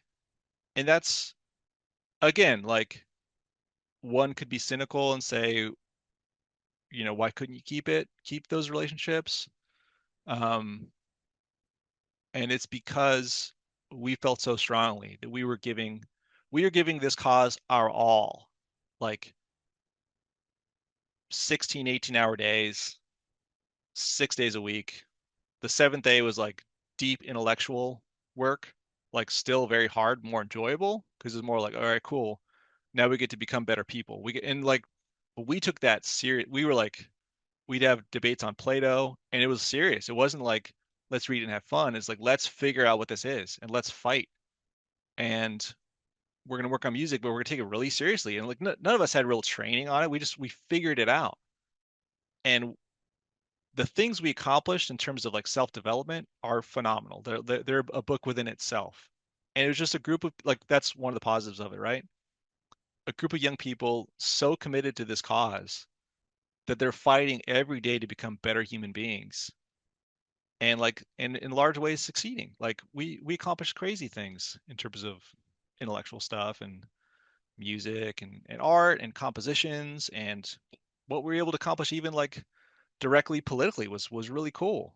I'll talk about some of those things in a minute, but so that's like it's so nuanced. It's such a nuanced thing, you know. But we had that cause, and like I said, like a lot of people just never get the chance to serve a higher calling like that, right? I know growing up reading Johnny Tremain, still a favorite book, um, thinking like, man, if I was around for the time of the American Revolution, I would 100%, right? You say that, right? Maybe that's not true in real life, but you think that. And you're like, man, I would love to help out the American Revolution because that's such a beautiful moment. And in a lot of ways, very clear cut, right? The British were such a crappy adversary, a terrible adversary, rather. Um, and the cause of the American Revolution was so clear. To me, it was more like, okay, well, this is, and we were pretty explicit about it. This is the second American Revolution, right? We're going to restore the Republic. We're going to store policies based on intelligence. We're going to restore culture. We're going to have a commitment for like global outreach programs for development instead of this sort of financial, like outsourcing and the reduction of um, economic potential, right? So it was like it was explicit, and I was happy I was happy to sacrifice for what I felt was such a noble cause. And I think a lot of people joined me in that. A lot of people were like, yeah, like this is great. Like we have our problems, but like this is a great no, like what better goal could you have for a group of people than to restore our country? And again, yeah, you have problems with myopia and like you get single-sided. And some people just never like you may never come across the opportunity to serve something like that. Maybe a certain people find like religion or like different cults or whatever. They become like obsessed with the gym or they become obsessed with whatever it is, sleeping around, or they find, but there's never like a truly fulfilling such a high level purpose, right? And so I was thankful that I had that opportunity. I was thankful to be able to work on a goal like that, but at the same time, it came at some great costs um, with a lot of the sacrifices. That's part of it, and it hasn't really come up so much in the show, so I did want to maybe verbalize it a little bit more. Um, but kind of rounding out the story with this girlfriend, just a funny memory. We're at we're by UW. So we had Mr. LaRouche had been running for president until like 2004. That's when we started the LaRouche Political Action Committee. And LaRouche had run a bunch of times. He ran for Congress from prison. Bush Sr. put him in jail. It was trumped up. It was stupid. Um, they hadn't actually committed crimes. It was just this whole thing. Anyway, um, like I think they're still trying to get him exonerated. Kind of funny. Like he's been dead for 6 years. Think we can let it go. Um, whatever. No judgment, right? Good for them. Bless their hearts. Um, but anyway, so man, this is like the time of the Dean scream. Dude, Dean, like 2004, it was so disappointing. Like what, one of the worst Democratic slates you could come. Like these are the best people we have to run against George W. Bush. And like everyone loved Howard Dean. We knew, like, man, this guy's a joke. This guy does not really like he didn't accomplish anything. This governor of Vermont is like, dude, the nation at 2004, the nation does not care about Howard Dean. Just like your average Democrat thinks he's young and kind of like has some energy. So like, man, this guy sucks. He's just not offering anything. And then the Dean scream was hilarious, but also at the time, we're like, man, there's no one really better. We were more like on the Kucinich, like we were more friends with him, and he was always cool to us. His credit, like he's an intelligent person. He didn't care about like the fact that we were so maligned and so on the fringe, but he'd always give us his time. So shout out to Dennis Kucinich. Felt bad for him though, man. His campaign at the time and like he, the Democratic Party was so messed up. Like, they'd always just like, oh, this guy, fuck this guy. so they always gave him short shrift, and they never gave him adequate airtime, et cetera, et cetera. And that's their playbook throughout the last 20 years is any like legitimate person who might have some other ideas, like, nope, screw you. We want our establishment milk toast nothing burger. But just a funny little side note, I remember because, and I talked to Kacinich a number of times, but his campaign song was the Impossible Dream from the Man of La Mancha, which is the film 60s film adaptation of Don Quixote, which is just, you know, too spot on, too like um unaware ironic choice there. Um Going up against women. He was a big environmentalist, that's the joke. But anyway, so memory being, so we're a political action committee. We're like, man, like really had to suck it up to support John Kerry in 2004 because that guy was just the worst.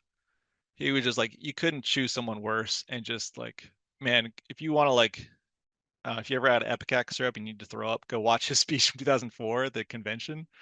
Like, we're gonna have a strong nation and we're gonna be strong. Every third word was strong. And the guy had nothing to offer, and it's probably good he didn't win. He was an awful Secretary of State. Dude, 2 years ago, he had this op-ed about like, well, yeah, maybe the Constitution is kind of an issue. We maybe should consider how we get around that. Like, dude, you're not supposed to. I mean, thankful for that you're coming out with it out, out. You're verbalizing what you really think. Anyway, so just a fun memory. So we were like supporting them, even though we're like, who cares? I'd rather just deal with like so political, like the election years were the worst years in my experience to be engaged in politics because everyone thought the whole thing was we're just asking for their vote, and like we didn't really care about voting necessarily. We wanted people to vote, but it wasn't. We were never like get out the vote and we want you all to vote like that, because it's more like we want to educate you on what a better policy is, and we want event later we're going to run people to run for office to make that happen. So political years were like the worst years, in my experience. The like every 4 years, because people shut down politically. But anyway, so we decided that we were going to officially support John Kerry because we thought he was better at the time, and like no one loved that idea. But me and my girlfriend at the time were holding a John Kerry sign, and it was pouring rain, election day, and we're out by UW. It's one of those like there's that canal there. It's pouring rain. We're holding this thing on an overpass, and we're singing together. Some probably Bach.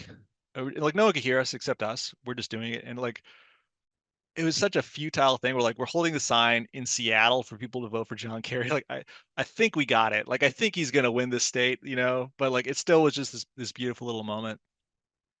And similarly, maybe just one of my favorite moments. She and we had this old Datsun truck. People in Seattle remember it. Like you could uh you could see through the floorboards like a lot. Like it probably was not safe to drive. It just well, it's one of those trucks. It ran for like 10 years. We were coming back from chorus, and she was a good singer, very good singer. And just this sweet little moment, we're singing Gute Nacht, which is one of the most beautiful parts of Bach's Jesu meine Freude, this motet that we had studied. We had like Lynn had commissioned us to master this one song from Bach, and it's this 13 pieces, separate pieces in this one motet, five voices. Anyway, we're singing Gute Nacht, and we were like switching parts. So she normally would sing second soprano, and I'd sing tenor. But we just kept switching all the voices, and it was such a lovely little moment. She's a lovely person that I chose to forego because I was more committed to those goals, and or I was too cowardly or unafraid to be able to be in the movement with her as a non-member. So again, that sacrifice piece, maybe you think my sacrifice was stupid, but it was my choice. And it's just a choice that people in the movement it was one of the choices that I made. So there you go. That's what it is. Um, and that was really 2004. I mean, '03 was I was joining. It was the recall. I do want to go into more on that at some point, like with other people, because I had my experience and it was more like me being opened up to LA and the recall. Um, and then '04 was running. We switched to the pack, and it was interesting, and that relationship, which ended. And then '05, um, that's when we started to our campaign was against the auto sector, for restoring the auto sector, and coming from like again calling back to Michael Moore, his whole thing about the shutdown of Flint and Detroit and the deindustrialization, and really like the outsourcing was such a bad move for the country. It really was awful, and it's one of those situations where people were putting profit above the average person, right? So it's like good for the wealthy in America, like the ultra wealthy who ran those companies, and it was good for the very impoverished in the third world, but awful for the middle class, right? And it was just this wholesale destruction of our productive capacity. And there was some crisis in '05. We started to go into Ohio, which we talked about a little bit in previous shows, but then we had this big campaign to restore the auto sector, and the idea was we're going to move beyond finance because a lot of auto was like just fine. It was more a mechanism to get people on these financial loans, right? That was a lot of what it wasn't. It was less about cars and more about the finance piece. But our plan was take the machine tools, and the machine tools are the machines that build the machines. There's a great canon about machines that build machines that make. Um, and we're going to retool those to build things like modular nuclear power reactors, high-speed rail systems. We're going to take because that was one of the most productive things we had.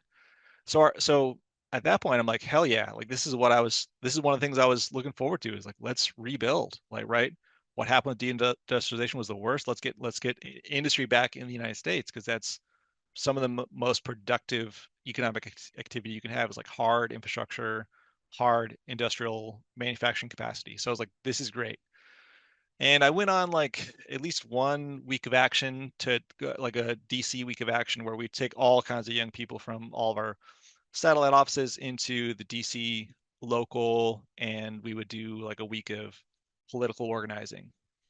And that was great, because it was an interesting, like I'd done some work in some of the state houses in Washington and Oregon, and probably California, maybe. No, probably not California, but it's cool to like see federal representatives. And we had these, I think this one, so it was just interesting because you got to see who our leaders were.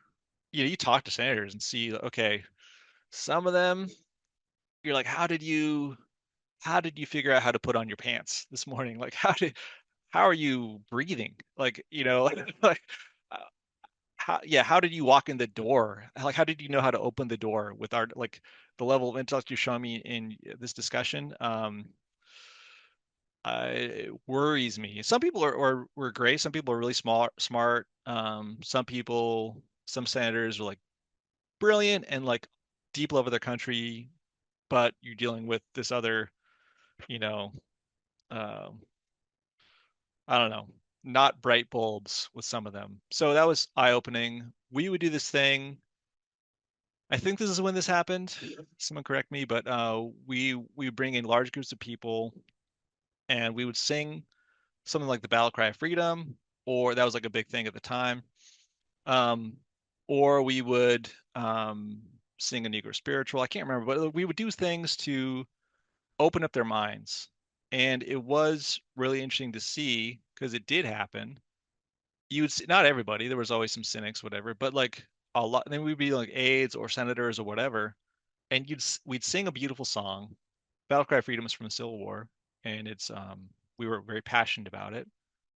And you'd see them, you'd see them transform. You'd see them like be uplifted by this what we were singing, and you'd see them be open to ideas like, okay, we're interrupting their day to day, right? They're used to all this congressional garbage. Not a lot happens. A lot of like lobbyists and garbage, or they're just giving them money, or like they want quid pro quo stuff, and we're like, we don't want anything. We're not going to give you anything, but we do represent a big chunk of the American population that wants you to do better.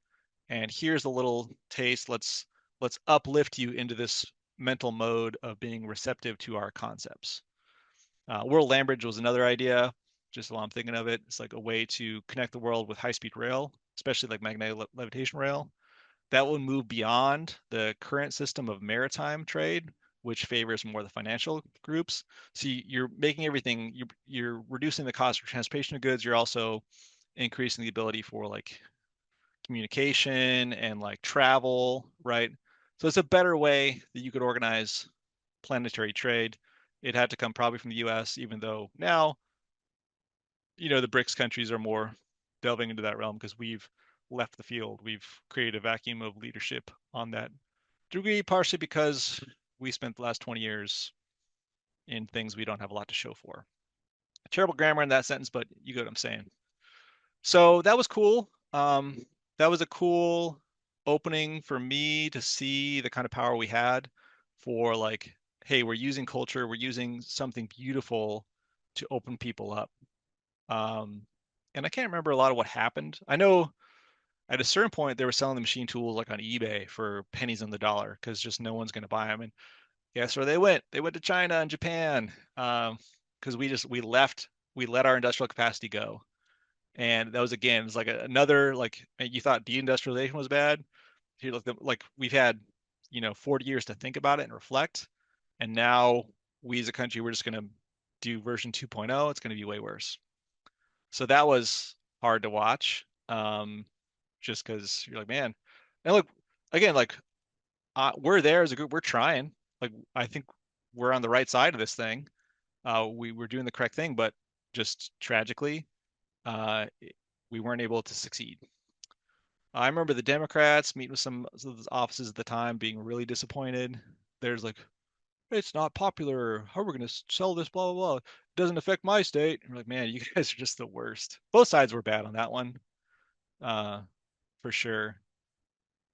Around that time, I'm kind of jumping around a little bit, but I think it was '06 was the year that both our choral. So '05 might have been Gizmo Freude was, as I mentioned, Lynn had this idea, let's focus our musical efforts. Let's give us everybody the same project because different offices working on different things. Some people working on the Ave Verum Corpus. Spirituals were always there. We had canons. But Lynn's like, let's do Jesu Mater Freude, which is a 13-piece motet, as mentioned.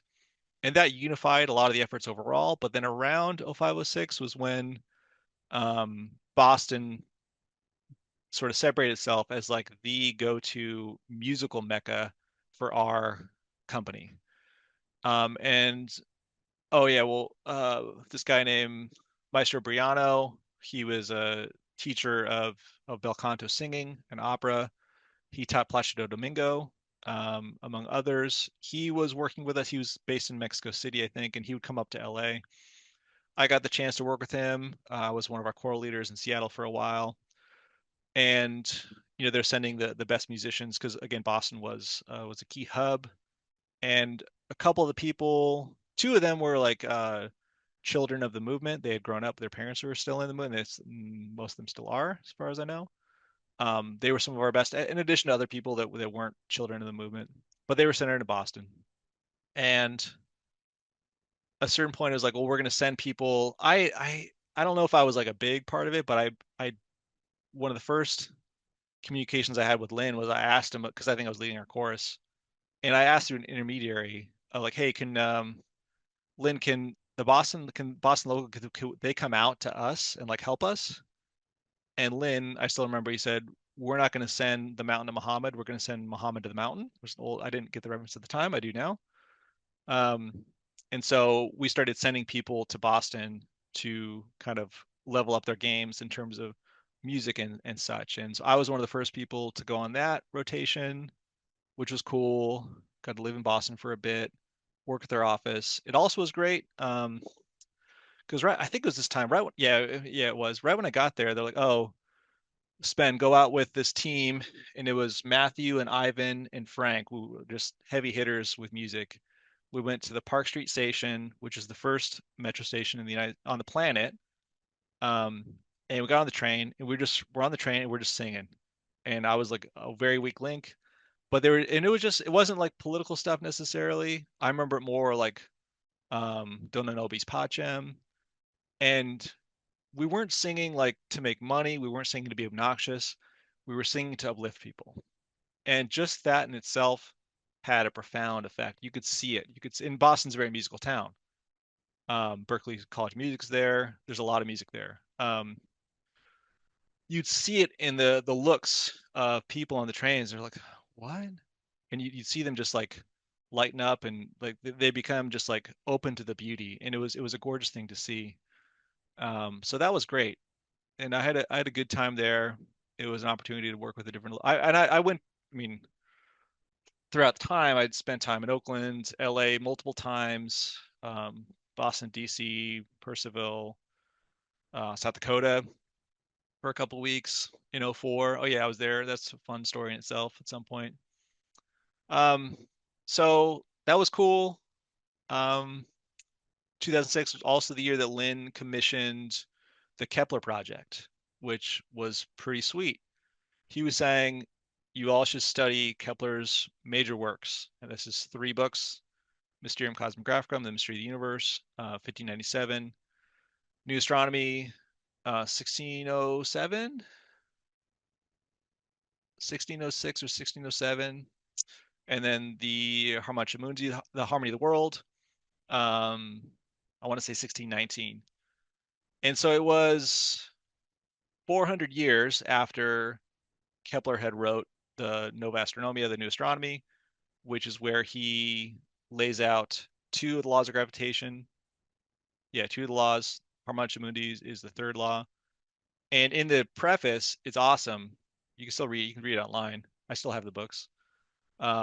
He talks about Kepler talks about like he doesn't care if it takes 400 years for someone to realize his discovery and the beauty of it. And so we're reading it 400 years later, like to the day, basically. And we spent years on that project working through his works. I still can tell you a lot about it. Um, and fun little moment of pride. We had created a website, and this is like at the time kind of groundbreaking, at least from what I remember. I didn't make the website, but we made the website of um, all of Kepler's work, but it started with the New Astronomy, I think. And it was like chapter by chapter with little they're like flash animations trying to take people through his discovery. The goal was we want to popularize and disseminate the thinking behind this project because it is a great discovery, right? Comparing it to like what people think of as like Newton discovering gravity, like, oh yeah, an apple hit my head and it was just obvious. Like that's you're not teaching anybody by that method. It's also Newton derived um, the inverse square law from Kepler's three laws, and it was 100 or so years before. So, everyone, and then we use that as an example, right? We go in college, it's like, who discovered gravity? Like Newton, like, not really. Is your education valuable if you don't know something? If you're just taking your professor's word for it or this textbook's word for it, you have no clue. We can tell you we've spent the time doing the work to tell you that's not true. And like, if you want to sit down and go through it, we'll show you. And it's actually beautiful. And your institution has robbed you of the chance to learn a great discovery because whatever, and they might not have a necessarily have had like a science degree, but like still, they're telling you the exact wrong thing, and it's in a way that is not conducive to you learning this other thing. So anyway, fast forwarding a bit. So we developed this website to popularize it.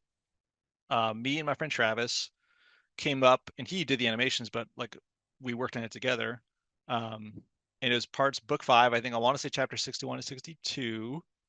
And it was like the minor hypothesis. I had to look it up, but I forget the specific. I remember the animations. Um, and it was just like one small part of one chapter of this overall project. But we did work on it. We worked on it and we helped build this website. I remember we sent it to Tarana, who was leading it. Maybe Rihanna was there too. Anyway, so NASA, I want to say 2009 had the Kepler project, which is there's sending this space telescope out to, I don't know, deep space, but out far to try and look for other habitable planets, right? Cool, great mission, great mission. And um, NASA reached out to us to say, hey, as part of our background materials, can we include your website? Because you guys are the best at describing these specific works from Kepler. And we're like, hell yeah, of course. So we just like gave it to them, and it was on their web. It was on their website for a while. I probably is not still there, but it was there for a long time. So fast forward, last summer, this summer, a few months ago, I took my daughter, who's in middle school, to the Air and Space Museum down in Washington, D.C., because I live around there. And they have this thing on the Kepler project. And I'm like, hey, see this? Your dad worked on that project. Like, obviously, I'm not on the project, but like in a small way, I got to contribute to that project. And it's just like a little moment of pride. Um, like, a lot of what I did in politics is not going to make sense to a middle schooler right now. Um, but still, man, the dad pride was strong that day. And I didn't even think about it. It was like, oh, Kepler project. Yeah, you know. I mean, if NASA asked me to polish one bolt for some, it'd be the shiniest bolt you've ever seen in your life, right? I'm proud to have contributed in some way, right? So, pretty awesome. Anyway, so um, the chorus and the science were big parts at that time. Music became a bigger focus, and it was just great for us to keep developing that choral development as well as that commitment to science. And it was just we'd worked on science before. There was different projects, but this was really codifying it and solidifying it. It was becoming a lot better. Let's see. Um, I don't remember. I'm sure stuff happened in '08. I don't remember so much. I will go back. A fun thing we did. I don't know how else this would come out, but we were opposed to new conservatism. A big focus for a long time was Dick Cheney, right? Bush, he's not the mastermind of that administration. He's the name, right? He's like the folksy, approachable dude that people wanted to share a beer with. And you like the left made fun of him, and the right was like, yeah, he's just our guy. He's just a guy. He's just a dude, right? Probably a cokehead in the 70s, with this whole Air National Guard thing and during Vietnam. Who cares, right? We were more focused on Cheney as the architect, as more of the ideological architect of that group. So we had launched a campaign for years to impeach Cheney. To Yes, we wanted to actually impeach him, but it was a big part of it was just to focus on the failure of those policies, I think. We did want to impeach him. And so one of the fun things we did in Seattle, we had this Congressman Jim McDermott. I think he's not there anymore. Old school leftist. He was like a psychologist. He'd been there forever. And like, there's no way he's going to lose an election ever. He's just a liberal darling. But he was never that active. He just kind of like would do the Democratic things, and was just popular enough.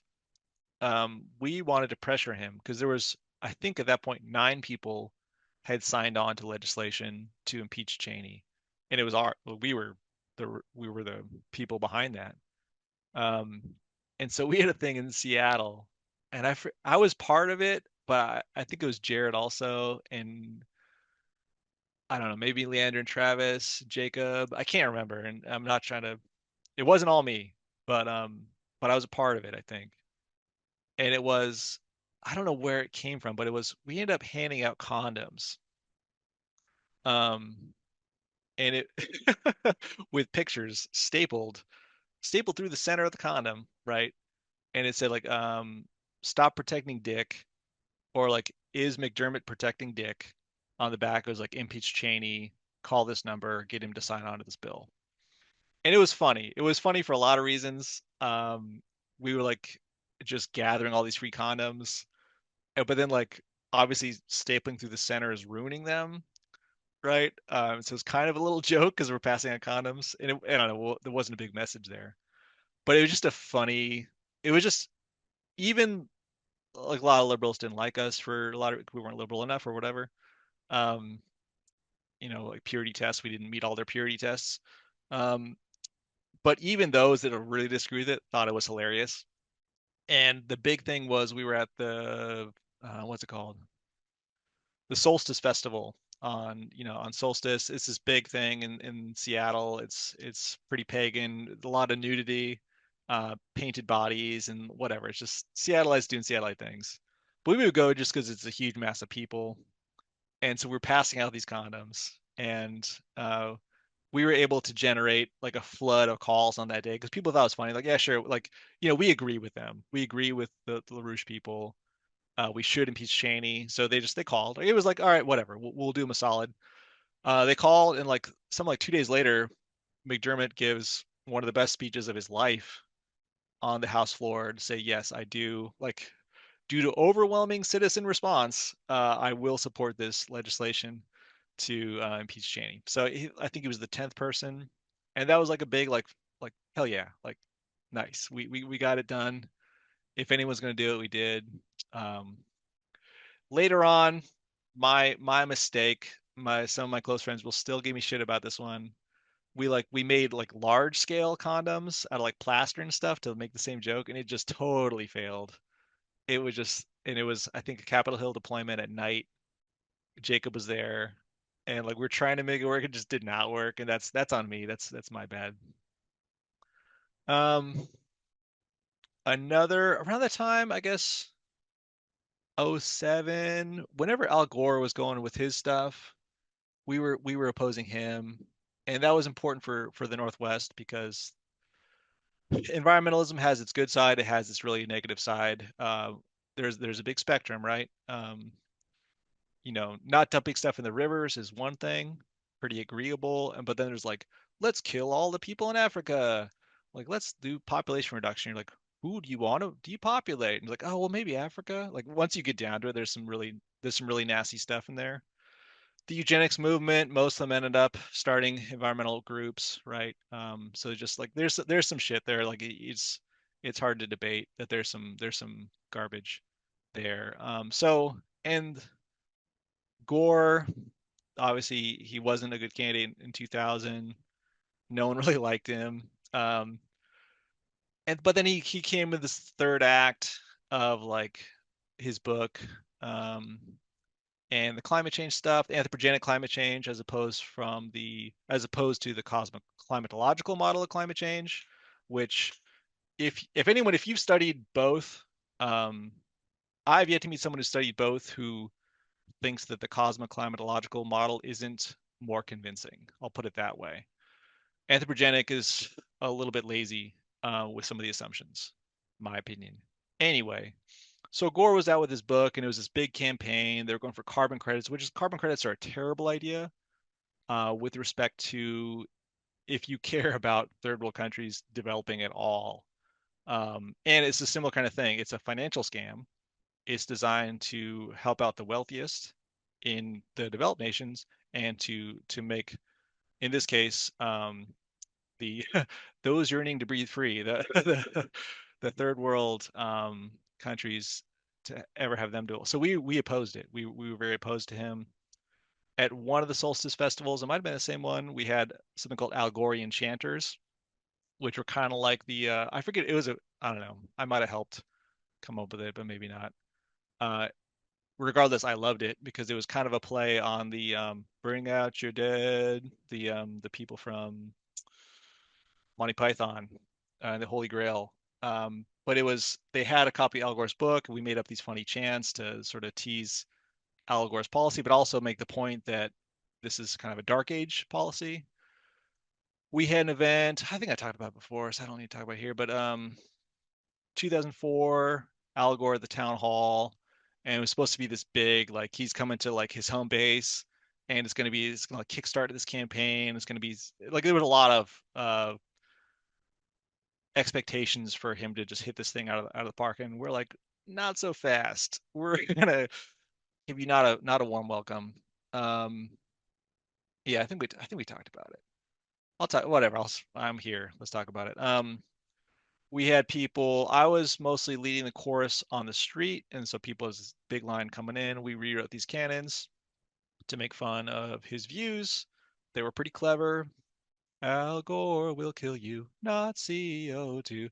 Al Gore will kill Nazi, Nazi, not CO2, Nazi. And it's from this old song, Im grünen Wald, das Echo Schalt. But the way it comes about when it comes into a round, into a cannon, was it sounds like Al Gore Nazi, Al Gore Nazi, which again, it's hyperbole, but the effect of it was going to be the whole goal was, and they didn't say this, but again, it's our argument that it's population reduction. And it's specific groups of people they want to reduce the population for. So we oppose it because we're humanists. Like we can't have anything like this. This is a terrible policy. So we had the song singing. It was hot that day. It was June. I remember it was June because it was my birthday the next day. I was on TV. It's kind of funny. My aunt called, Spenny, I saw you. um, it's hot, no AC in this building. They open the windows. So between every word of Gore's speech, you can hear us singing songs making fun of him. We had some people snuck in. They like snuck in with the Algorian chanter robes in their backpacks. They went to their seats. They like put on the robes in their seats, and then they all stand up at once and they do their song. We emit the CO2, hit themselves in the head with the books. It was funny. People in the audience didn't think it was that funny. And then we had a sign making fun of him and his wife and like a pile of coal. He walked right by. Anyway, point is we shut down this whole thing. He did still give his speech, but like the next day the press was not Al Gore hits home run. It was disaster.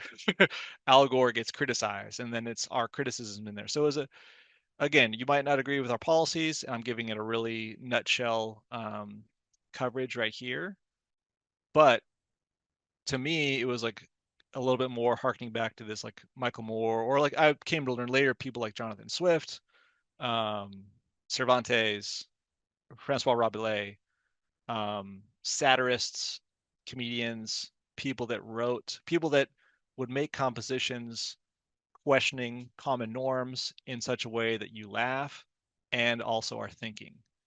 And so that's the kind of like at our on the higher end, those are the kinds of things we would do. I think I talked before. Yeah, pretending to be a drug dealer's bodyguard in the Senate when we were opposing this thing with Hongsheng Banking Corporation. Right. It was fun. We did a lot of fun stuff. We critiqued prevailing political opinions in a way to get people to think and also to have fun with it.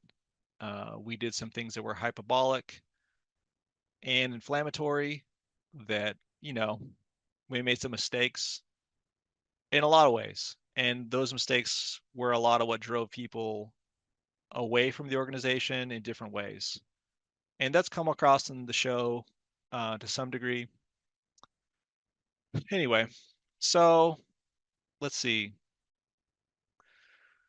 2009, 2010, I'd bounced around a little bit. Um, I was in an office, Seattle at the time, where now again, like at this point, fundraising pressures, it's become a little more real. It's become a little less like, hey, we're youth and it's all about ideas and affecting the culture and just recruiting. And period of like '01 through '03, '04, there's like a lot of growth, a lot of membership increase that kind of tapered off. And so part of it, um, sorry, just heard a noise there. Part of it was the more practical or realistic questions are coming into play. Now we have to take fundraising a little more seriously. Um, people have been in a little bit at this point, come '07, '08, '09, '10, because, our operations we require funds. So there's more like shift towards we need funds on a daily basis. I was part of some of the teams that were able to raise some money. Like I tend to be more on the upper end, at least medium upper end of people that could fundraise. Um, but there's more pressure. There's more pressure in the different offices. Seattle went through different periods. I think it was a mix of, I mean, Ouyang described it, his view, and I was a part of this to a decent degree, was like a militant positive culture. Like we took it very seriously. We would do pranks, we would do like skits, we would um, do like roasts kinds of things. Like there was a positive environment of culture, which came from a lot of love.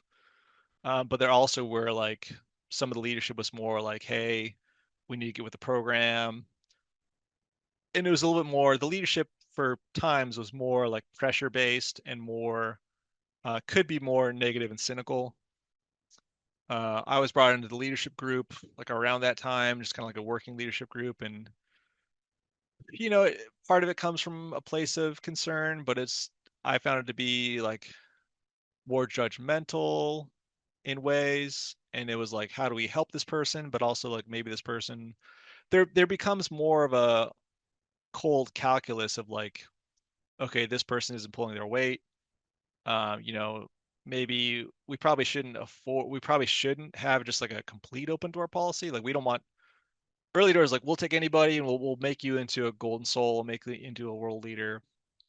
But then you're like, oh, well, okay, not everybody, you know, like not everyone is just in a good place to be able to do this. Um, and then like I know I was part of someone being fired because it just wasn't working out. And, you know, I'm still in touch with that person. A good friend of mine and I were like given the task of firing this person.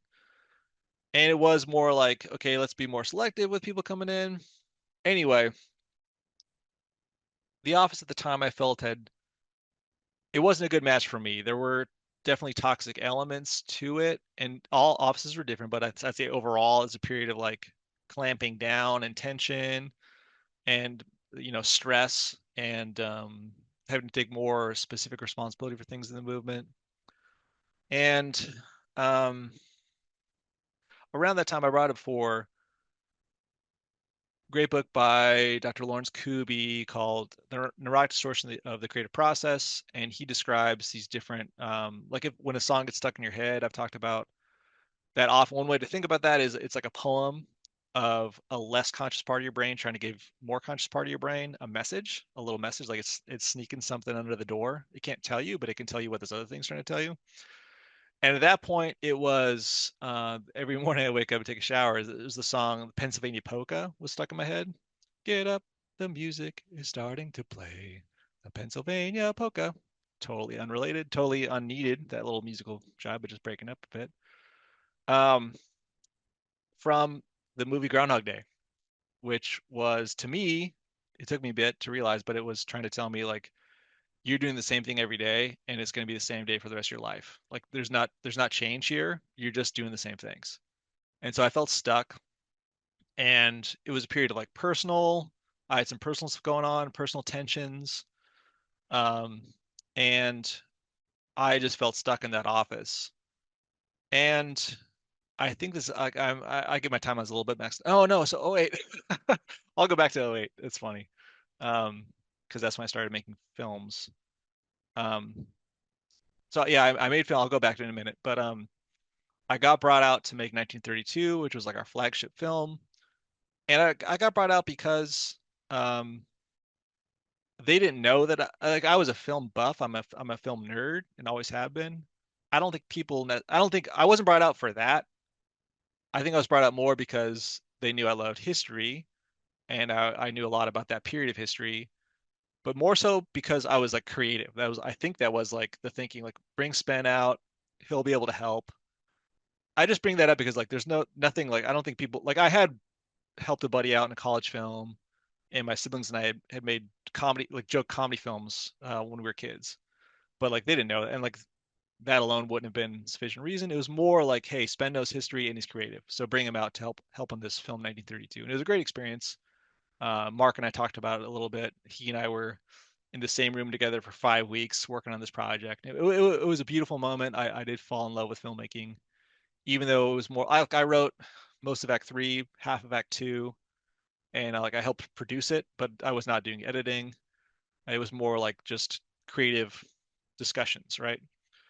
So that was it was a great moment. But then I come back to Seattle because my view was always like, sure, I'll come out and help this thing, but really where my heart is in the field, right? Like I don't want to be one of these, people make fun of like like our older members were in Leesburg. Oh, these Leesburg, like they're bureaucrats or they work at HQ, but they're not in the field. There's always like this resentment, like, oh, they don't get it, you know. Um, and that resentment came across in different ways. So it's like, okay, let's go back to Seattle, which I did, but then came back into like a situation which is not was good, which was not good. And I felt stuck, and I felt like my contributions weren't that appreciated, or like I wasn't being listened to. And so I'm kind of like, I had helped create this flagship product, this film, which I think still holds up pretty well. At some point, I want to do like producer commentaries, like DVDs used to have those audio tracks, and so like watching it, but also giving commentary about different parts, which I think would be fun. But so I come back to the field, and I'm just feeling stuck, and I'm like, I don't know what to do. I thought maybe about going back to the then burgeoning Percival, which was like the youth headquarters kind of being created. Now I went, I'm skipping around because I was part of a war room before that. Um, anyway, I get asked to help um, help run my friend Rachel's congressional campaign, and Rachel had this viral moment in this confrontation with this popular congressperson Barney Frank. Um, he had like made fun of her, and it was like an early viral moment, and it was just him being kind of rude, but like liberals thought it was this big like dunking on her moment. Like, yeah, he's showed her. So someone had suggested, well, we should run her for Congress, like in to oppose him, to kick him out. And at the time, I didn't think it was the best idea, um, but I didn't care too much. But they asked me to come out to work in the campaign. I thought it was just going to help. Um, I found out later, like Harley had intervened. They wanted someone else, but they felt that person was going to be more destructive. Or just, well, his nickname was Wrecking Ball, for what it's worth. He it was a decent friend of mine, but Harley said no. Like the then youth leadership, who were too close, well, several close friends of mine, wanted this other person. Harley said no, veto, bring in Spen, because Spen will bring the historical perspective. And so I remember I was with Travis, my good friend, at the Roy post office, which was like our that was just our spot. We would just like we'd always kill it, and like other people go and they would just fail, and like Travis and I, we were just like the guy. People knew us. Oh yeah, you guys. Like we'd always do really good. This podunk little nothing town, great town, but great people, right? But just anyway, they called me. They're like, we want you to come. And I remember my self-conception at the time, because I was in such a toxic environment, was like, why would you want me? Like I'm just nothing. Like, why would you think I could contribute at all? And it was really sweet. I'll say it's Matthew and Leandra, and I trusted them enough. Like they're like, no, Spen, like you're the guy, we want you. Like you're the person to do this. And they didn't really tell me anything. No one told me what was going on. I would find out later. But I was willing to believe in their belief of me, if that makes sense. It was a sweet moment, and I was like, okay, sure, I'll do that. And in my head, I'm thinking like it probably will be good for me to get out of this office for a bit at least, because it was a finite campaign, matter of months, ended up being like 10 months, I think.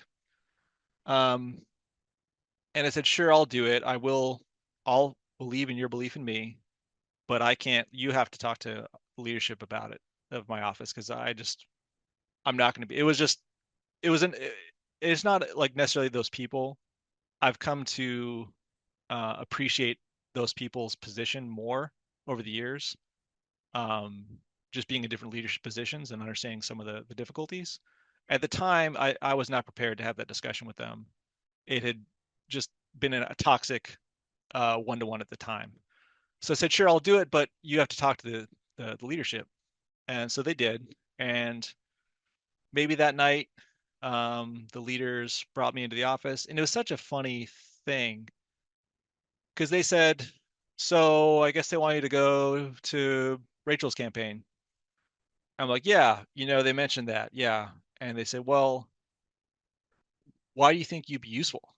And it was like this really cynical, what are you going to contribute? Like this very like it just I hate it.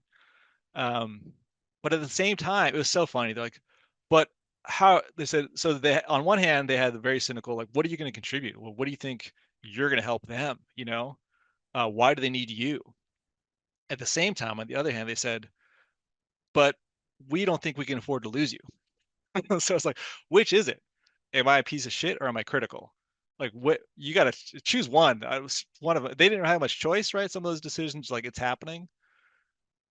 Secretly, I was like at that point, I had a little bit of time to digest it, and maybe more of it was the idea of getting out of that office and that situation I was in.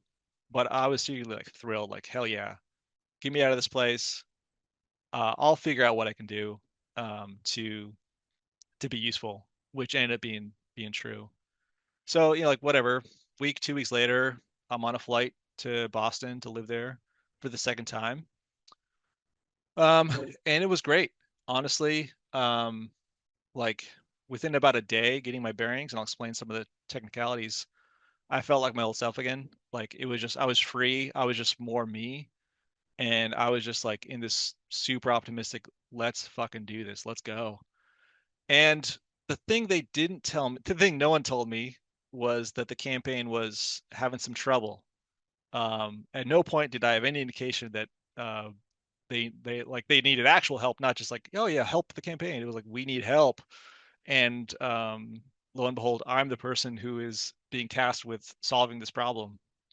The problem was we joked about it. I think I feel like I can share this. Any of my friends from Boston, feel free to call me out if I'm saying something out of school. But I feel like we moved beyond this. We healed, and we were able to have some fun and solve this problem, right? But I'm going to describe the problem. The problem was what we call the two Bostons, and it was leadership and like your common working man and woman. And the two sides did not trust each other, and they kind of not hate, hate's a strong word, but they just had there was some real friction. And and Rachel was the candidate. She was mostly focused on like policy and being a public figure. I love my friend Rachel very much. She's a very, very brilliant person, but at the time she was, I mean, no one's used to the spotlight. No one's used to. I mean, like I'm doubtful of people that love the spotlight. She did not love the spotlight. She loved inspiring people, and she grew into the capacity to give speeches, and she developed some like a big following. She like people in Boston just came to really fall in love with her. And there's a funny one. I think I told this at the reunion. But her district was the Massachusetts Fourth District from Newton down through Taunton and down to Fall River and New Bedford, New Baja. Um, New Bedford, it's where Melville wrote Moby Dick. It used to be the center of, used to be the city that powered the world because all the whale oil was collected there, and that's where like for like 10 years whale oil was the biggest energy producer on the planet. But it's all these old fishermen, these old like really salty old dudes, and we're in this like it's like a fish shack, and we're in the basement giving a speech, and she had won over these people, right? And Barney Frank, to his credit, we disagreed with his policies, but like he did his office, their office did phenomenal constituent outreach, and people legit loved this guy. Like, yeah, we don't like his personal stuff, but like, we love our Bonnie. Did I say that? And so for Rachel to like win over these people was said a lot, but she's given a speech in this, I mean, just reeked of fish. Giving a speech, and this guy, old dude, old fisherman in the back, like during a sort of a momentary pause in her speech, says, "She's Joan of Arc."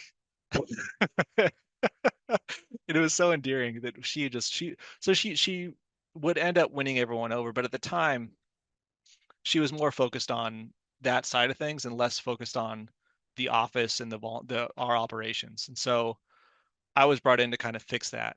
And it was so funny because we laugh about it now, but like the two Bostons, like the Boston's the only city in the United States, at least it was this then, where Starbucks is not the number one coffee. It's Dunkin' Donuts, Dunkin's, right? Let's go to Dunkies. The leadership drank Starbucks, and the common man and woman drank Dunkin' Donuts. And that might seem like a trivial thing, but it was like one little emblematic thing of like, yeah, these leaders, they don't get it. They don't get it. They don't, because a lot of the membership was from Boston. The O'Connells were the like iconic siblings there, and a lot of people. They're all like, I loved all those people. It was great. It was a great time. But there was that conflict because they were just disconnected anyway. So the idea was, I'm just gonna like let me the outsider just run things, and I'll take input from both sides, and we'll just forget about we'll just let's just make it operations. And that worked. Like it started to work, but I said, and I'll call her out in a positive way. Um, at a certain point, I said, okay, I need someone to help me out. I can't do it all. Um, I need someone to help me out. So whoever wants to volunteer to be my number two or to be my co-leader, like please. A lot of people wanted this one person to do it, which I was open to, but it didn't seem like that person wanted to. And it for a while it didn't seem like anyone was going to Roger up. Like there was just too much whatever, still residual resentment or whatever.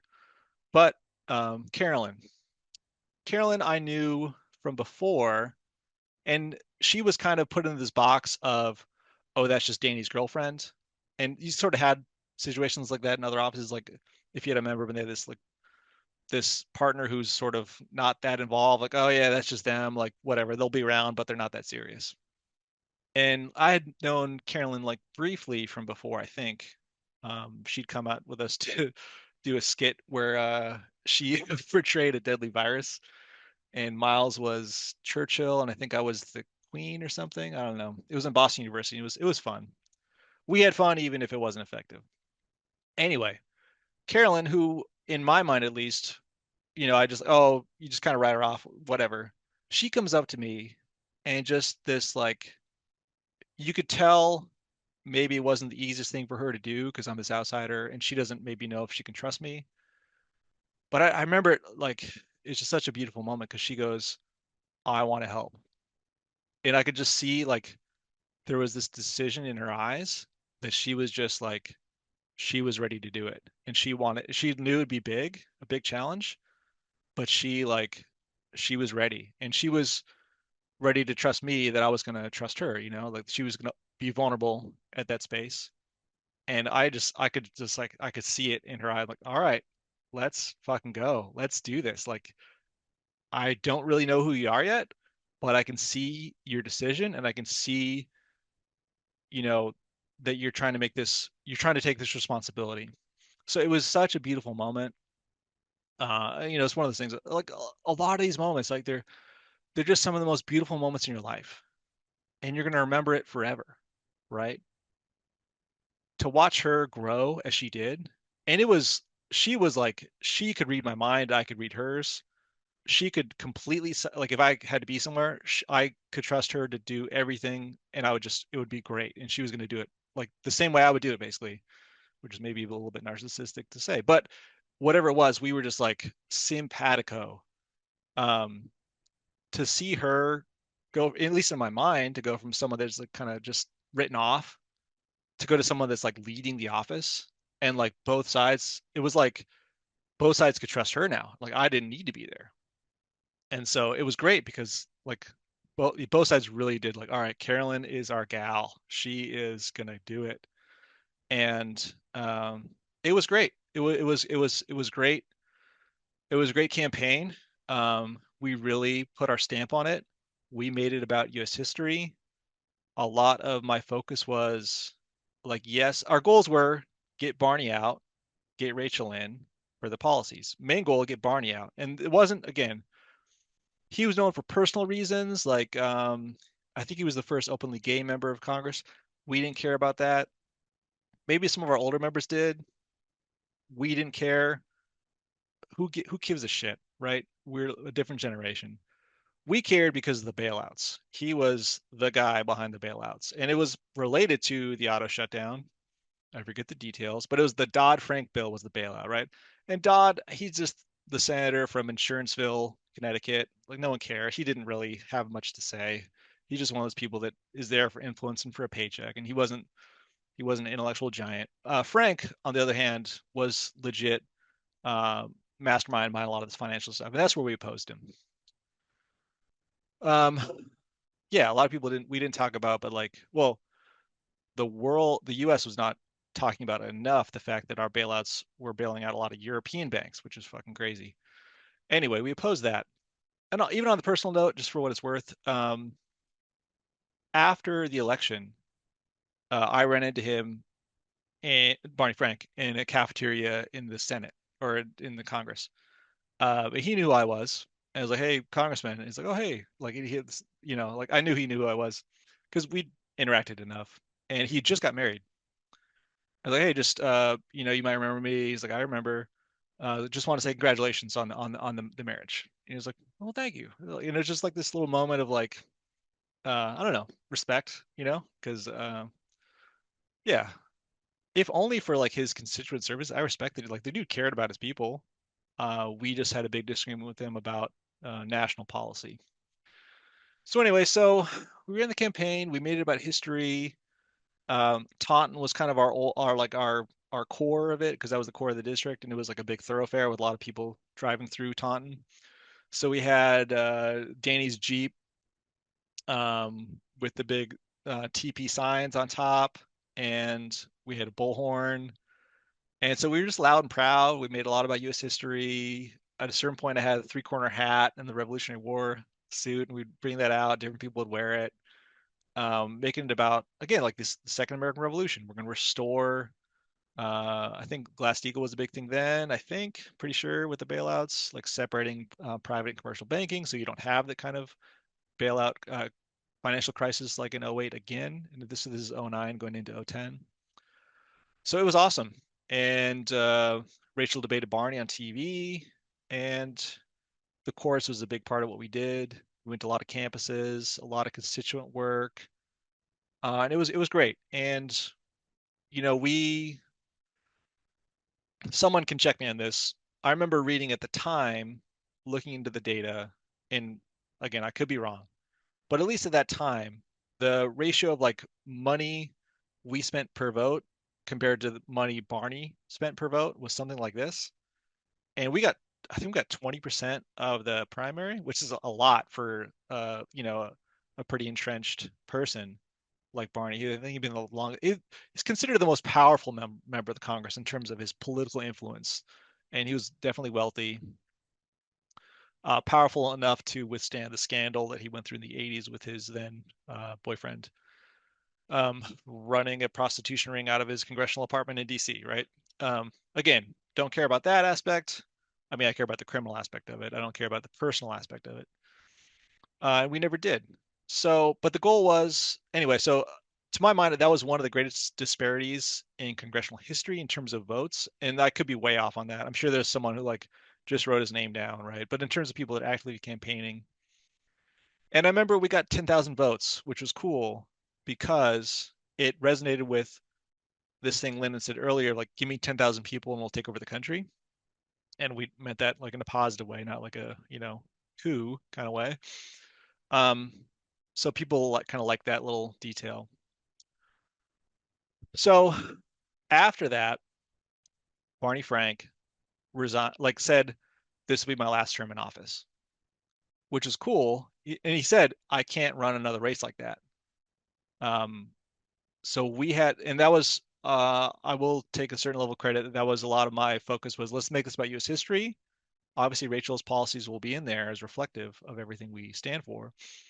But also, let's put the focus on Barney's record, right? Like, yes, he's good at citizen services, but he's the one who brought. He's no one else is probably more responsible for this bailout than him and for the Dodd-Frank bill. So we did accomplish our main objective, which is to get the most powerful member of Congress to resign, which is pretty cool. I will say I'm very proud of that. I'm very proud of the relationships we built in that office. And I think afterwards there was just so much more, at least from what I've been told, cohesion in the office, and just like productivity and effectiveness because of what we did. So I'm very proud of that. Um, then, Hey there, Spencer. hey, what's up, Dana? How you doing, man? Pretty good, pretty good. I don't have a I don't have a question, but I have to. One thing that I was just noticing, and I will comment, you have an impeccable memory for a lot of these things that that have happened because I I have been I've pretty much forgotten some of this stuff. There are certain things that I remember that's it's a bit fragmentary. But I don't know, just the hustle and bustle of what I've been doing in recent years has made me just realize, holy crap, there was a lot going on, and I totally forgot. Yeah, thanks, man. I appreciate that. I appreciate you coming on for sure. It's way nicer to have like at least imagining that I'm talking to somebody, you know, than just the void.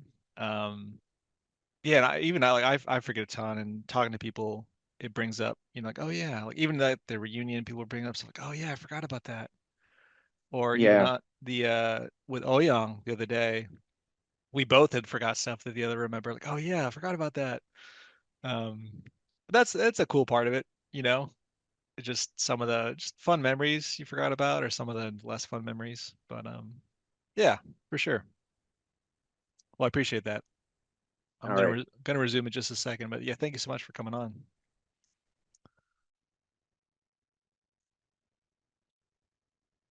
Oh, and the thing you missed.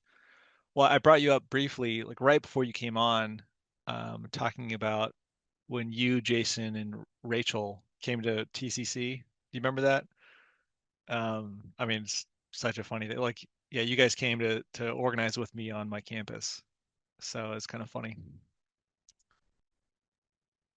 I do remember that. Yes. Yeah, it was fun. It was fun. The old Audi. Okay.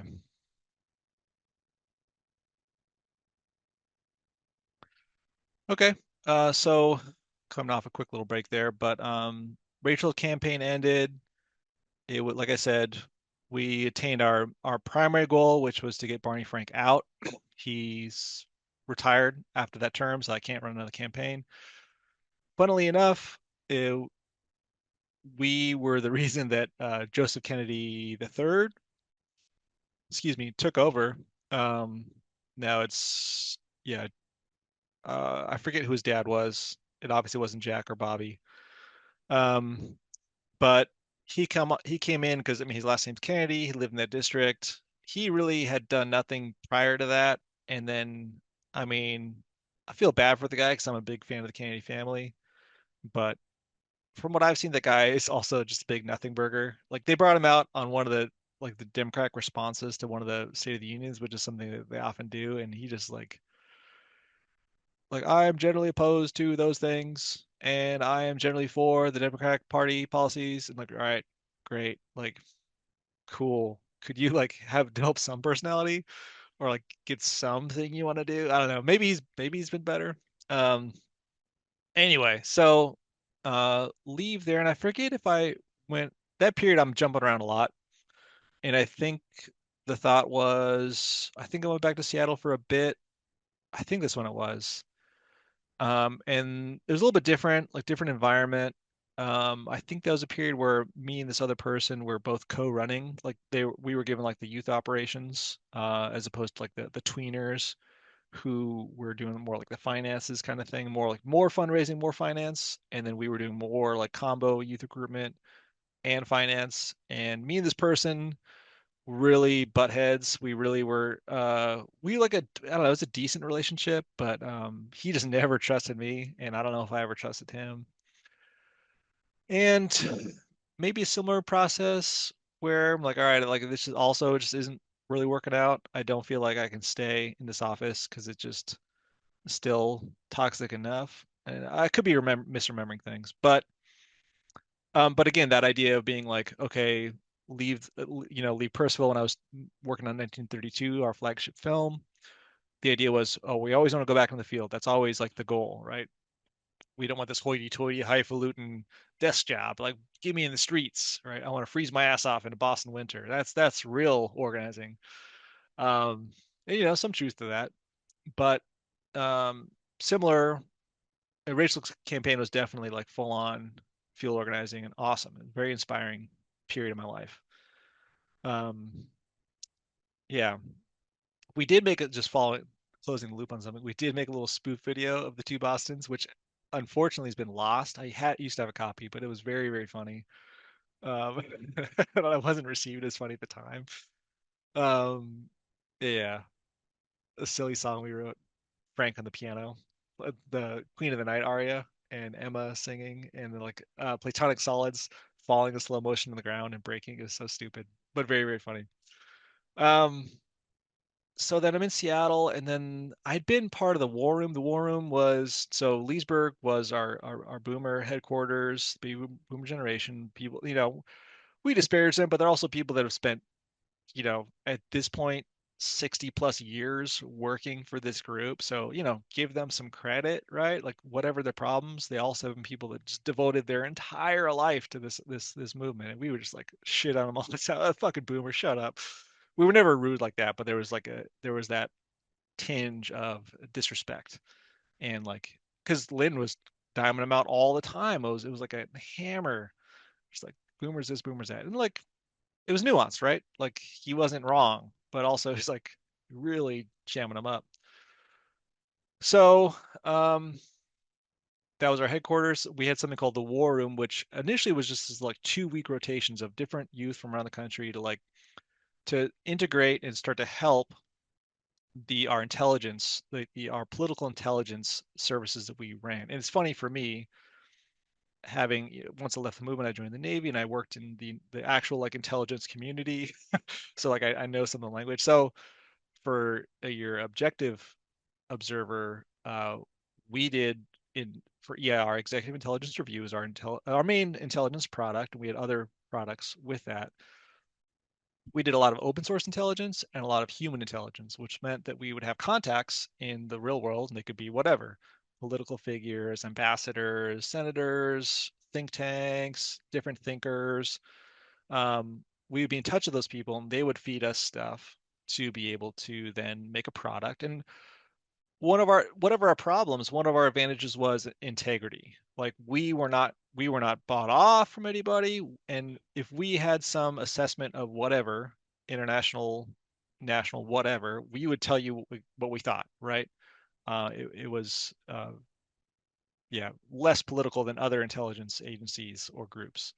Um, and so we had that sort of street credibility that if we did develop a source, and it was like, a working relationship with someone who maybe is a patriot but has certain, and I'm not saying like leaking information or something, but just sort of pointing us in the right direction, and our analysis would take us to a certain good place to make a product. And I will say this, one of the things I'm proud of, kind of jumping ahead a little bit, but we were one of the earliest people to call into question the 28 pages, and this is I forget, it wasn't the congressional report. I mean, look up 28 pages and you'll find it. But it was the one of the reports about like the causes of 9/11, right? And 28 of the pages were redacted because the too overly classified. There was a lot of evidence out there in the wild to suggest that it was information concerning the role of the Saudi government in financing and supporting 9/11. So we led the drive to declassify those 20 pages, and I would say to this day I'm very proud of that effort. We did accomplish that, and lo and behold, those pages do in fact clarify, or at least add documentation and intelligence to the fact that the Saudis were behind 9/11. And I mean, they admitted it like the week of 9/11, like, yeah, we're sorry, we'll pay for you. Everyone kind of missed that. I mean, the Saudi head of intelligence, at least at the time, Prince Bandar bin Sultan, his wife was financing flight school in the United States in Florida for two hijackers. So it's like, whoa, who would have ever thought? Uh, what?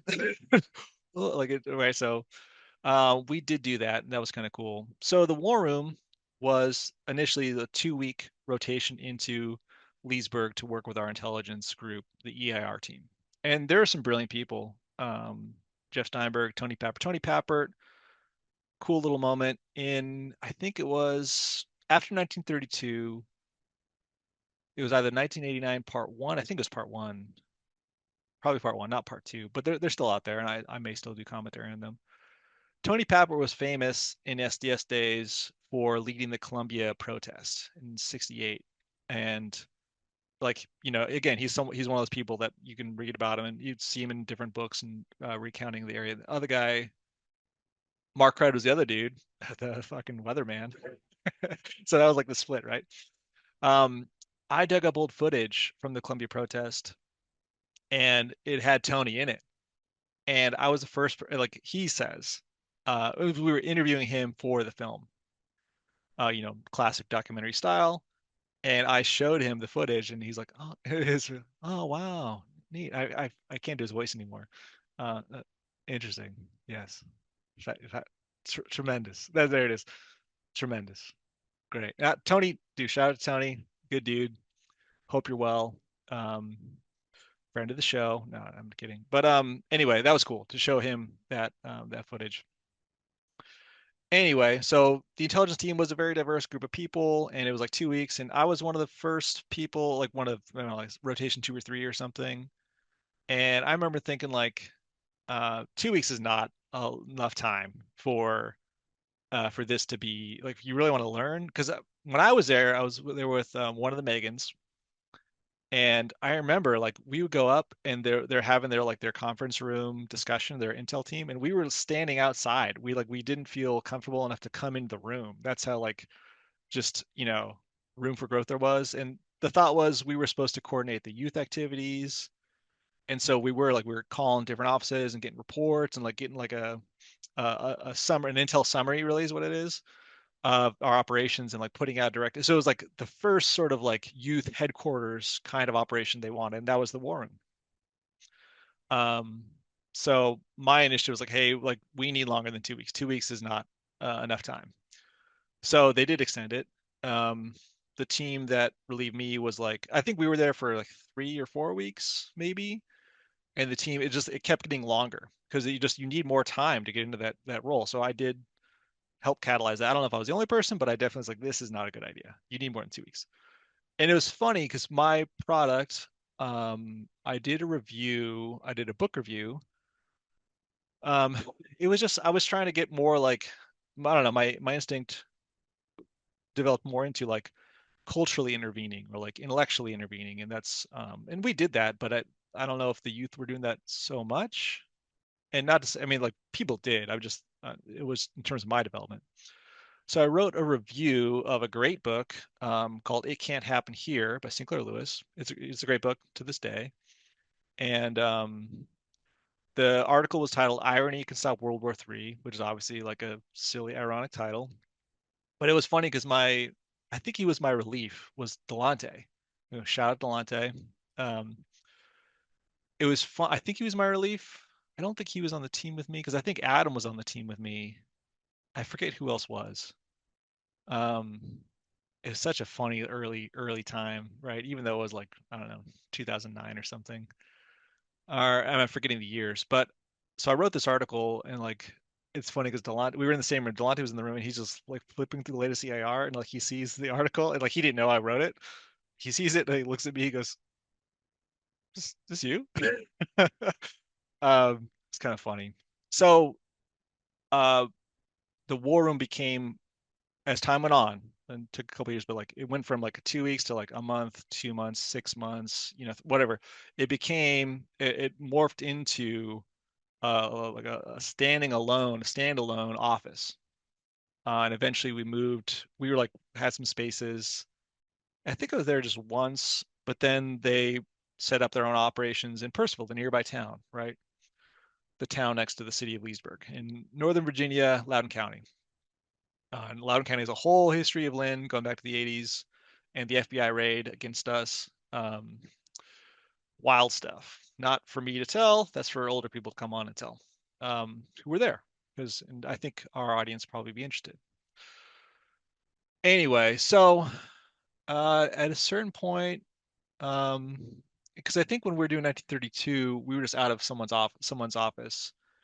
And actually, now thinking about it, because I think maybe the basement was already going on around then. I think so. Yeah, it was because I remember the team. Yeah, the basement team. So this Lynn's scientific team. We'll talk about some other time. I'm not the expert necessarily, but they were living in working in Lynn's basement. They're called the basement team, but like do much more scientific R&D, etc. So they were there in 2008 at least because they had built they had made the first film Firewall, Defense of the Nation State, which is a good film, and that was about the Homeowners and Bank Protection Act, which was part of the I think early Glass-Steagall, early like re-regulating banks, anti-bailout. I'm forgetting a lot of the details, but it was a good bill, and we had this, and you can watch the film, it's still online. Cool footage of people getting up city councils to support this legislation, so it's kind of cool stuff. And so they were there when we're reviewing 1932, and the basement was giving us feedback. So that was fun. We did this one prank thing. It was just like such a throwaway. So it's funny, but it's kind of a waste of a night. It was Merv's birthday, and I think it was Tirana, maybe other people, but they thought it'd be really funny if we just, and we had these like consistent meetings about the film because it's this high visibility, high priority project. And so all the youth were there. I think John Hopeful was always there. Steinberg was often there. I'm forgetting who else, but at one point it was like Murph's birthday, and I think it's Duran. It's like, wouldn't it be funny if, or maybe Sky? It sounds like a Sky thing too. If we just pretend that we're gonna make the film all about um, the perspective from Franklin Roosevelt's wheelchair, and like make these 3D animations where like you're zooming into Franklin Roosevelt's face and then you're turning into the POV, and it's all about wheelchair, and like the whole thing was just to see if Merv would ever stand up and say this is a bad idea, and like it was like a couple hours of this joke. It was funny, and so like I was cracking up at one point and like almost gave it away. It was like this is so stupid. But a funny little insight into the kind of humor we had on some of that stuff. Anyway, so yeah, the basement was there. So I don't know. I forget when the offices moved or whatever, but then War Room ends up moving over to Percival, get their offices. The basement's living in Leesburg, but they're working out of Lynn's house in Round Hill, Virginia. Windy Hill Farms, cool property. And but then at a certain point, they created the editorial team, which was like Adam, and I think Brent was early on. Mark was there, Delante was there. Um, which yeah. And so at a certain point they asked me to come out to help with that. And again, it's like I don't know what y'all. I mean, like I helped make the film, and I think it was I forget all why, but it was like just me generically being resourceful, creative person to help out and like writing and stuff. Never that good of a writer, but like whatever. I think it was like, maybe more like this person's self-reliant and we're not like he won't expect it to be like a vacation kind of thing. But I'm proud of what I was able to help create with that group. I was one of the early people, and I think I left at a certain point too, but then came back. I'm forgetting a lot of this. I seem to remember being there for the move. So maybe I remember, yeah, it wasn't stupid. Lynn always had this thing about like, well, a good commute is like 15 minutes. And I think we lived in Purcell, but we still were working in Leesburg. Yeah, so maybe I was part of it for longer than I remember. But I remember like having this debate with someone who I won't mention. And he's like, well, because the debate was find an office space in Leesburg, even though we'd have 15-minute commute, or just find an office space in Percival, because it's like the smaller town with maybe cheaper options and like less of a commute. And where this person's like, well, Lynn said the ideal commute's 15 minutes. Like, it doesn't need to be 15 minutes. It can be 0 minutes. That's a better commute, because it's all about like city planning and creating better, whatever infrastructure grids or whatever. So yeah, I think I was there. We moved, and we're revamping the website was part of it. We're doing shows. I have a whole lecture which I'll post at some point. I still have it about like how the weekly report developed. It's an interesting little like niche history. It was Jeff Steinberg's used to have a Saturday briefing. It was like the Jeff Saturday, and it was a very political, very good for what it was. And at a certain point, he started just like audio recording it. And Jeff was so good. I mean, he didn't need to write it down. He just had it in his head anyway. He started recording it audio, and then he started just coming into the studio to record, and at first it was Levitt and James, which was our the Boomer studio. Um, and he started just filming himself on camera reading. It was like it always just what he wrote, then he's recording it audio, then he's recording it video. And then I remember I think Justin Harlan was on the early editorial team with me. He was like adding videos, adding like imagery. And one of the first ones about I think it was about the Nepal stuff. And Justin was so clever, man. He knew like how to game the YouTube algorithms to like post it right around midnight. This back in the day. So he was able to get like, and he was like giving artificial views, so it went up to the top. But then like since it got up at the top, it got more actual natural views because people say, oh, number one in politics is this video, and it's just a random video from Jeff. So for a lot, I think even to this day, it's one of our most watched videos. But like, there's nothing that great about it in itself. It's just funny, like it was a gaming of the algorithm. And then the weekly report, and then at a certain point, Lynn was like, "Oh, we want John Hopeful to come on that show because he'll bring more of the economics." So it was like Jeff and John for a long time, and then then we moved studios, moved to the different office. Adam created a better studio for us, and then Lynn's like, "Well, I want to come too." So like Lynn came, and then it became like Lynn wanted to do the webcast, so we started doing that, and we would do it from Levitt and James. Then we started doing them from our office. Anyway, that's a whole like us running the studio kind of thing. But yeah, Percival was pretty awesome. It was obviously way less of doing anything field organizing, but it was more like me, at least from with respect to my part of the story, me being able to contribute intellectually. I started getting much more into filmmaking, which I really loved. I love filmmaking. I fell in love with it. It was like something I felt I was pretty good at. I would often like help other people with the films, make them better. I often would do more of the production side of things, with just like gathering media. I did another lecture about like the relationship of audio and visual, the whole history of film. I mean, I'll publish the lectures at some point because they're of niche interest. Um, but I study the history of film because I'm like, how do I make this better? I was lobbying for a while that we go with more of the Soviet montage school of filmmaking as opposed to the Western school because we didn't have resources. And that's how the Soviet montage school, like Eisenstein is an example. There's a whole history of it.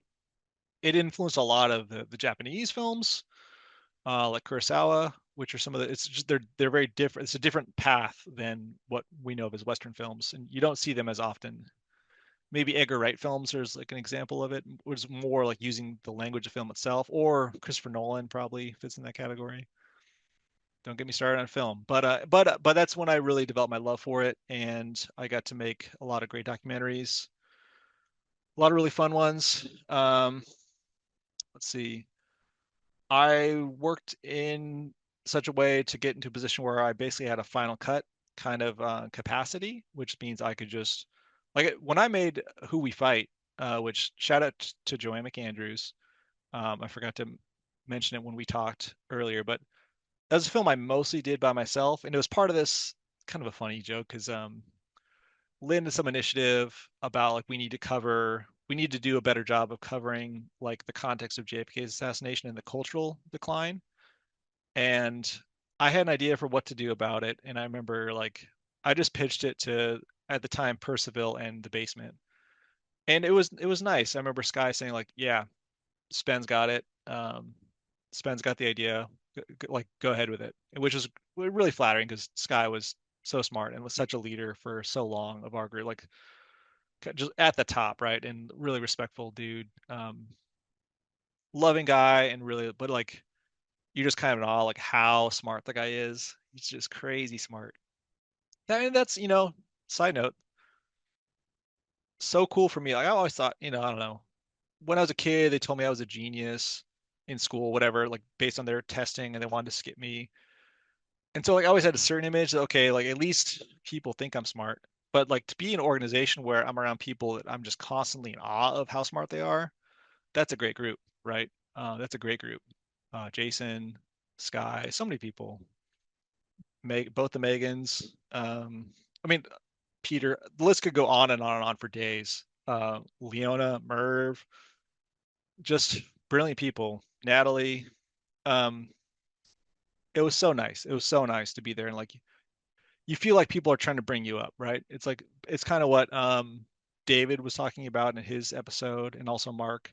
But just like the goal is like people want you to come up, like that's we're trying to push everybody else up, and part of that is maybe a pull, like you feel like you should, and a lot of it is like you feel like it's a positive. I want to raise up. I want to become a better person.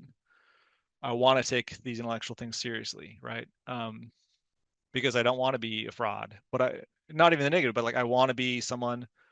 I want to put myself in a position where I can help the country and help the species and help like with colonization and stuff, like with the exploration of the sun. I'm kind of jumping around here, but like we have the option to save all of animal and plant life too if we were able to effectively colonize, right? Because when the sun expires, it's not so much that humans are dead. That sucks, of course, and all like consciousness, but like all of animal life is dead, all plant life's dead.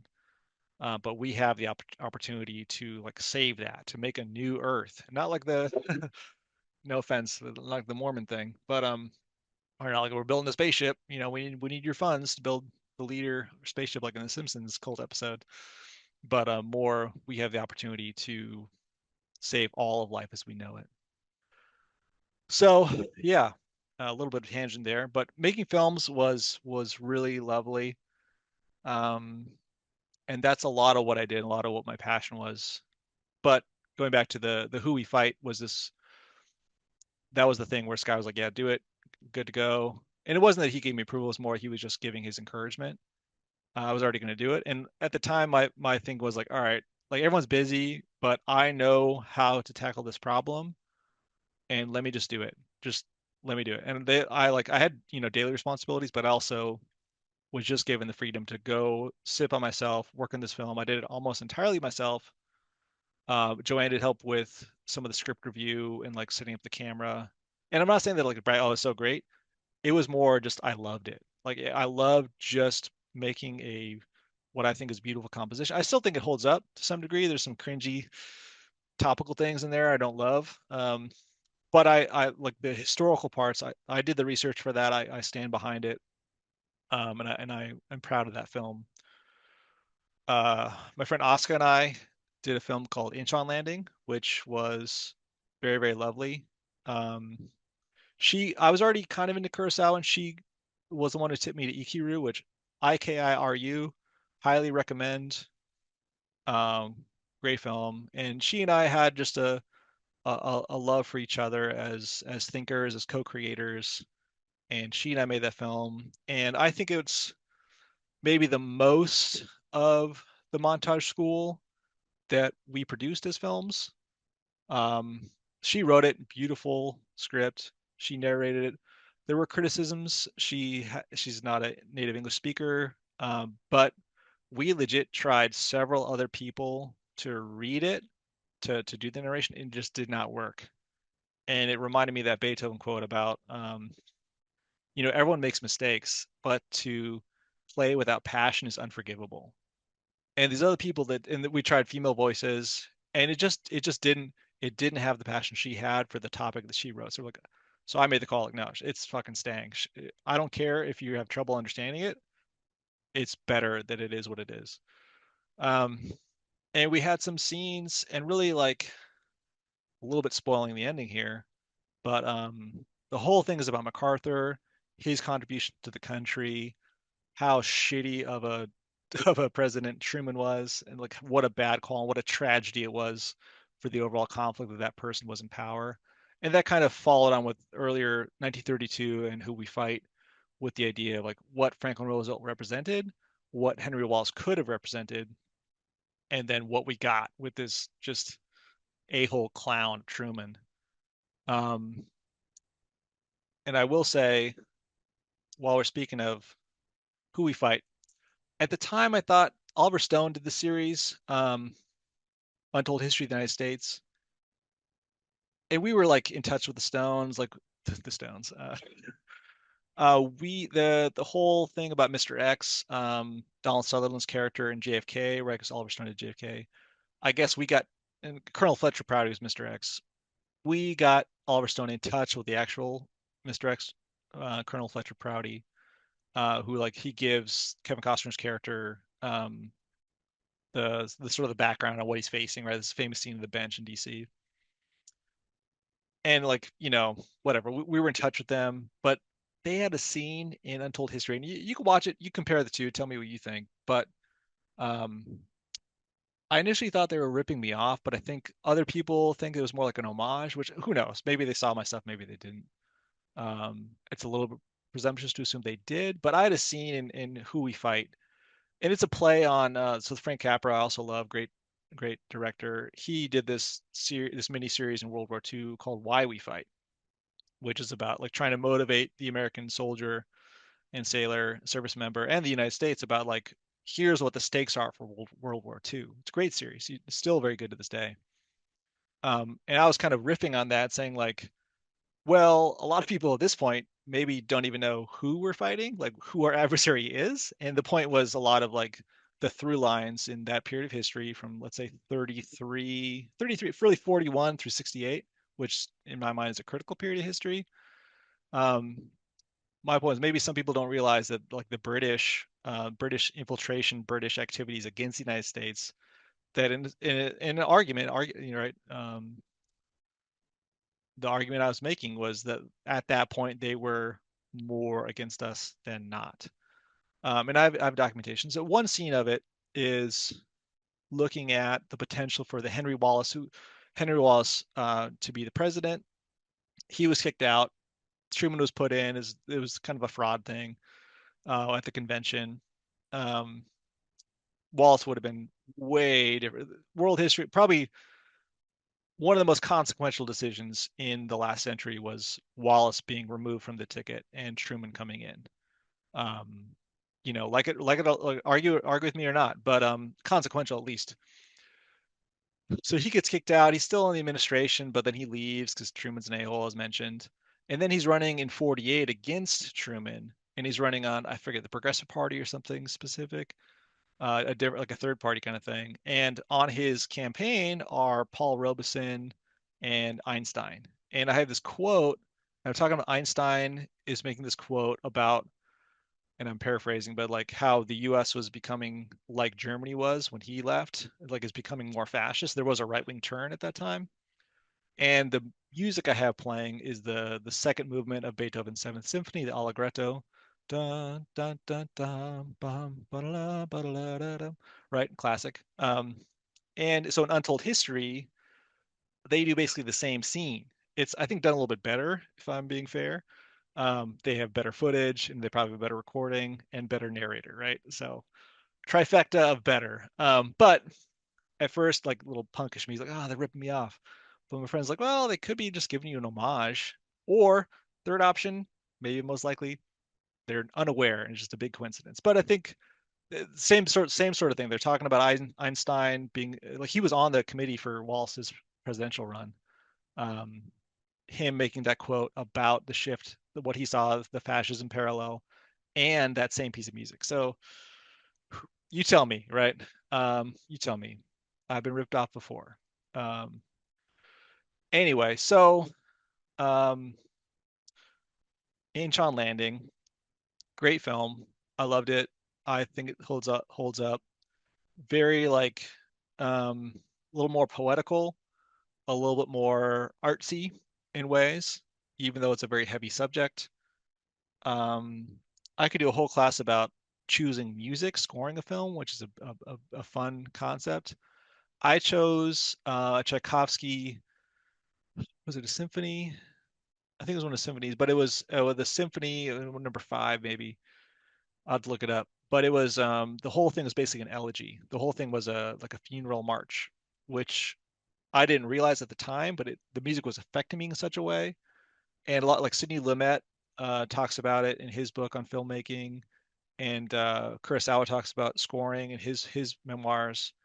There's a certain instinct to it, and but looking at the difference, like having audio that is providing a counter position. A lot of what Western movies do is they play music that tells you how to feel, right? The inspirational. In this lecture I gave, I was using Rudy's a great film for what it is. What's his name? I think his name's the composer's Goldsmith, I want to say.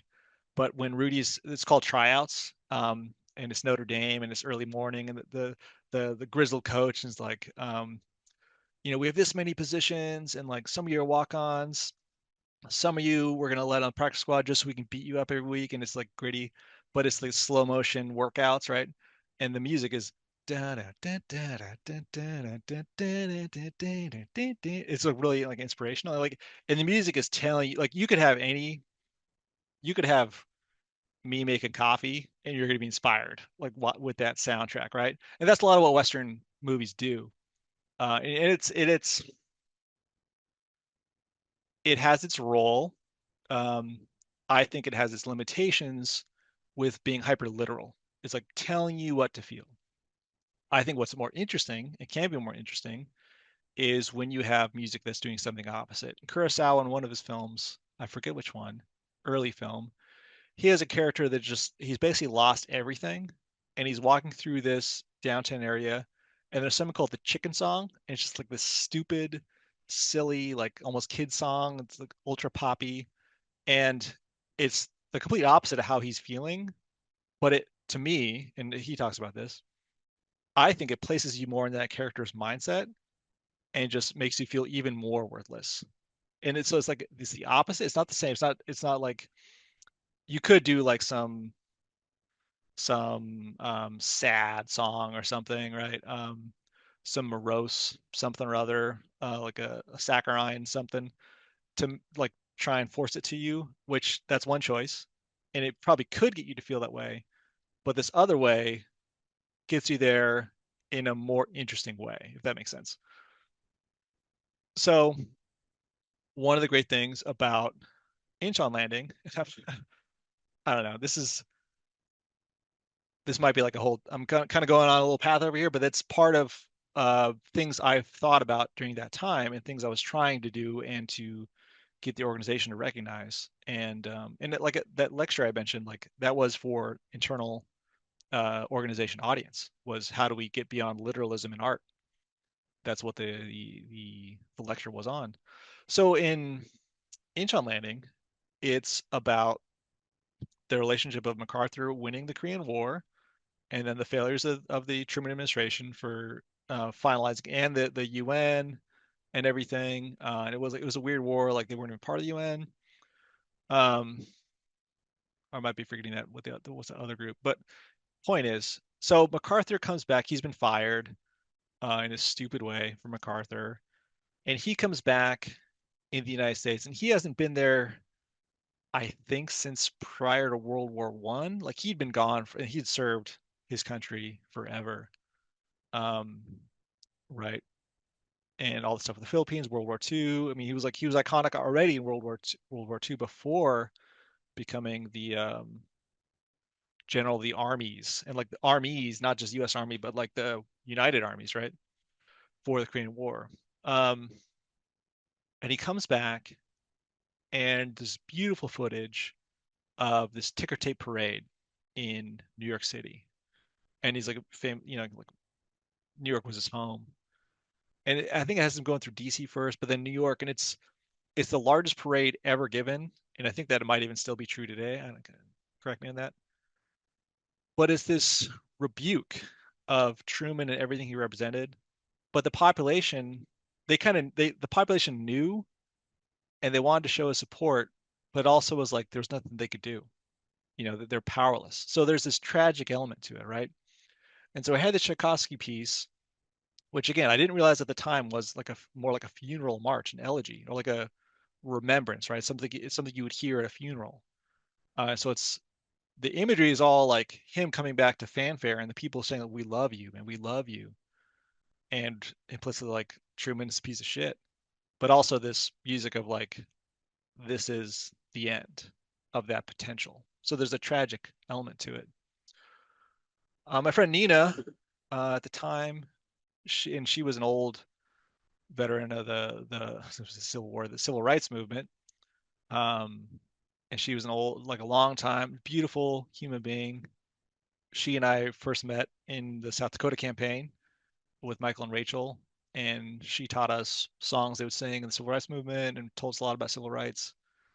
Um, and she viewed like many like the civil rights movement kind of couple splits as well, more like the Jesse Jackson, Al Sharpton wing, more the public wing, and then our wing. And not to say that I mean they're just differences. I'm not trying to critique them, but like a big chunk of civil rights came into our organization. That was a thread, right? Amelia Boynton Robinson, famously, her book is phenomenal. Got a chance to hang out with her. Um, and I did talk to her. It was going to be the last film I was working on. You can see it on this YouTube channel, the trailer for the last one I was working on. It was going to incorporate, and I'm not opposed to still making it when I find the time, but it was going to be called Apollo 8.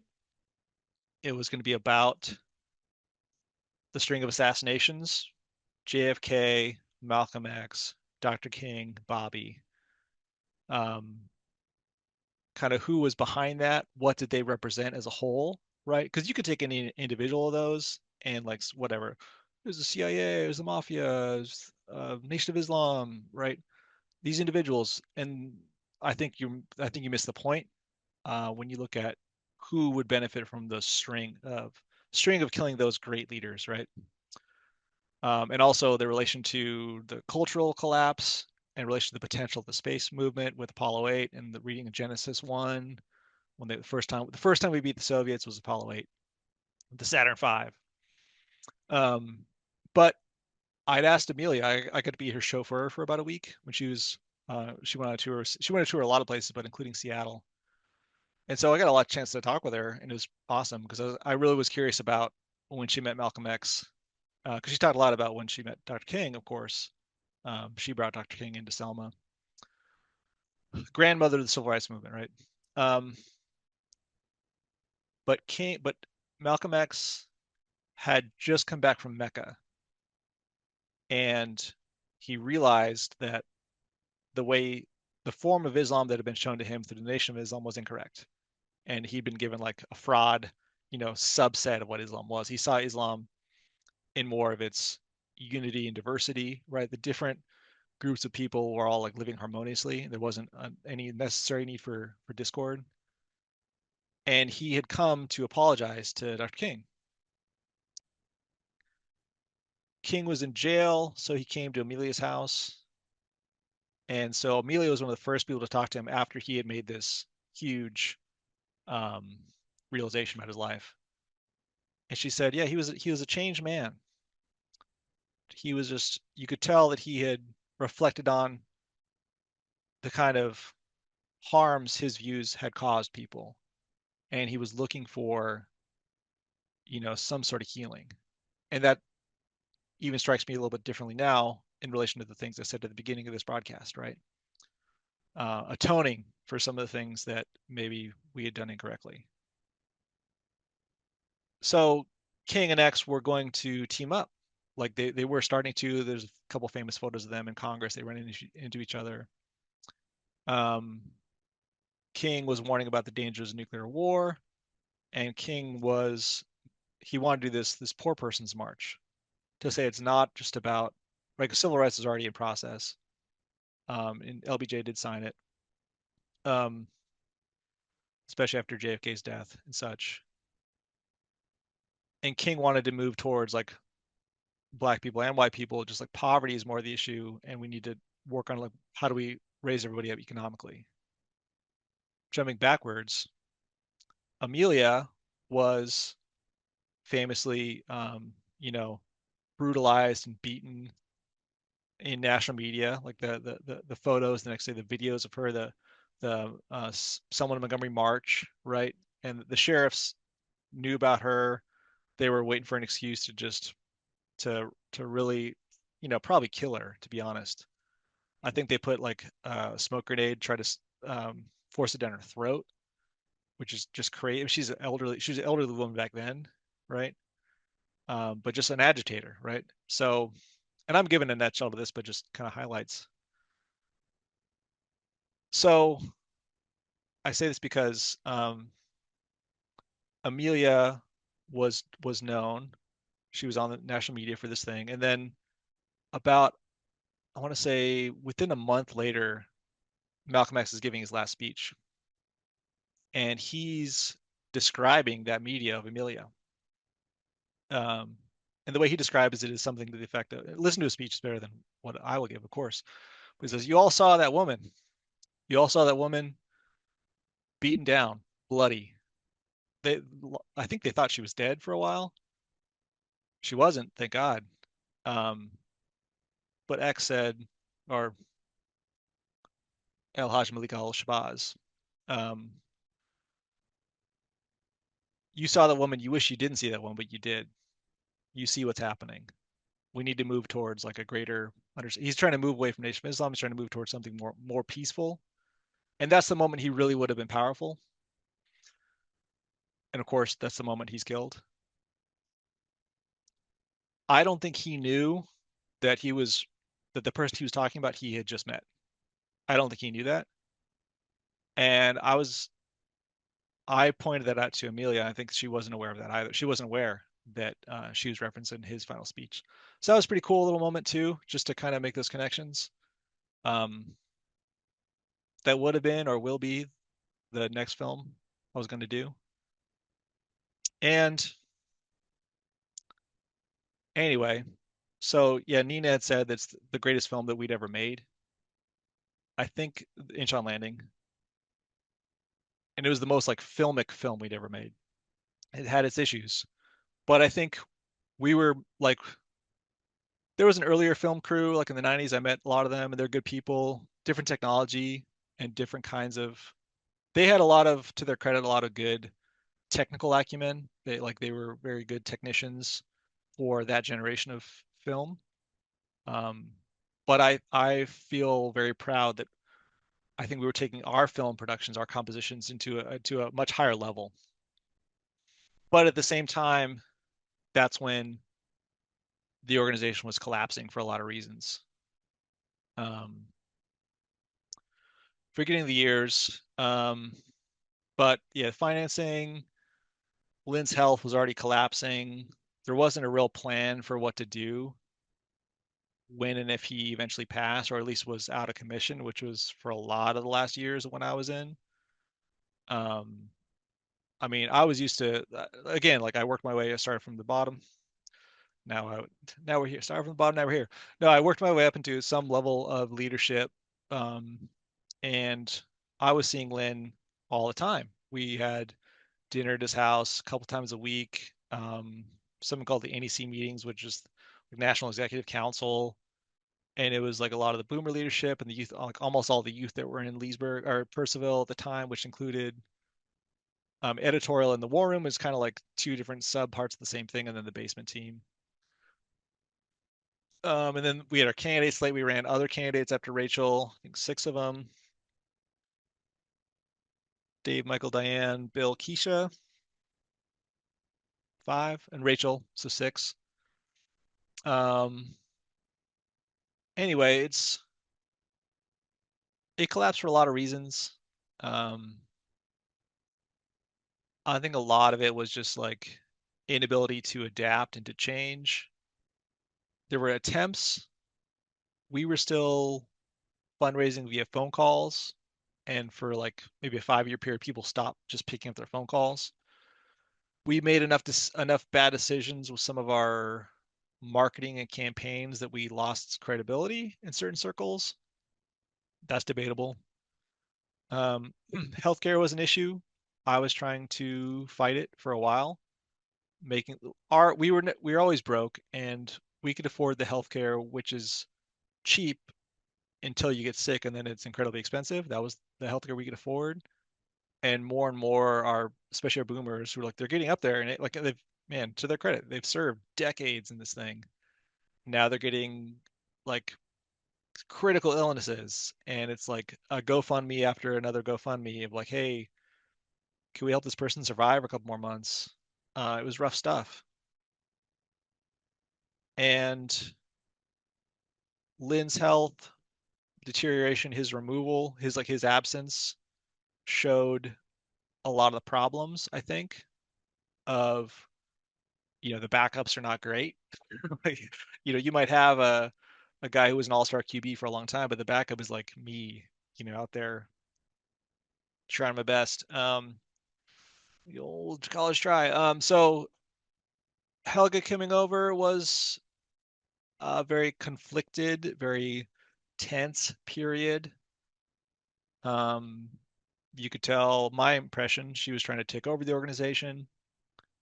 And to us, it always been like she was just running Europe, and that was cool. Like I had no clue what was going on over there. Different people had gone to Europe, and you'd see, like I got the chance to meet Helga, and on a personal level, I thought she was a, um, good enough human being, right? As far as human beings go, she was intelligent and compassionate and kind. And I think she just had a different idea about how the global organization should move and should operate. So that was some tension. I remember she came in to edit our Percival team, and it was like Percival in the basement. It was this very tense discussion. Um, and she was saying how really the problem was we were all blocked. Block is the term we use to say, like, it's similar to general psychological term blocked or writer's block, but like we're like basically intellectually sterile. We're politically impotent. That's a lot of term we use. A lot of sexual imagery in those days. Impotent. And I remember that rubbing a lot of people the wrong way, including myself. And her argument was, well, you guys need to get back in the field to help with the fundraising, like one day a week. And I remember Sky pushing back, saying, like, well, like just the pure math of that, like you think this small fraction of our membership for like, 1/7 is gonna like make a difference. Like I think he was trying to say like that can't be the reason you're wanting us to do that. You're giving us a reason, which is like obviously false. And so why don't you just tell us what the real, more of the real reason I think most of us suspect is like you think we're blocked and you want to get us, on one hand, you want to get us out in the field, but also maybe you just want to exert control. So that was a big source of friction, but also maybe a sign of things to come. And I learned later, I think this is the first public anyone said about this.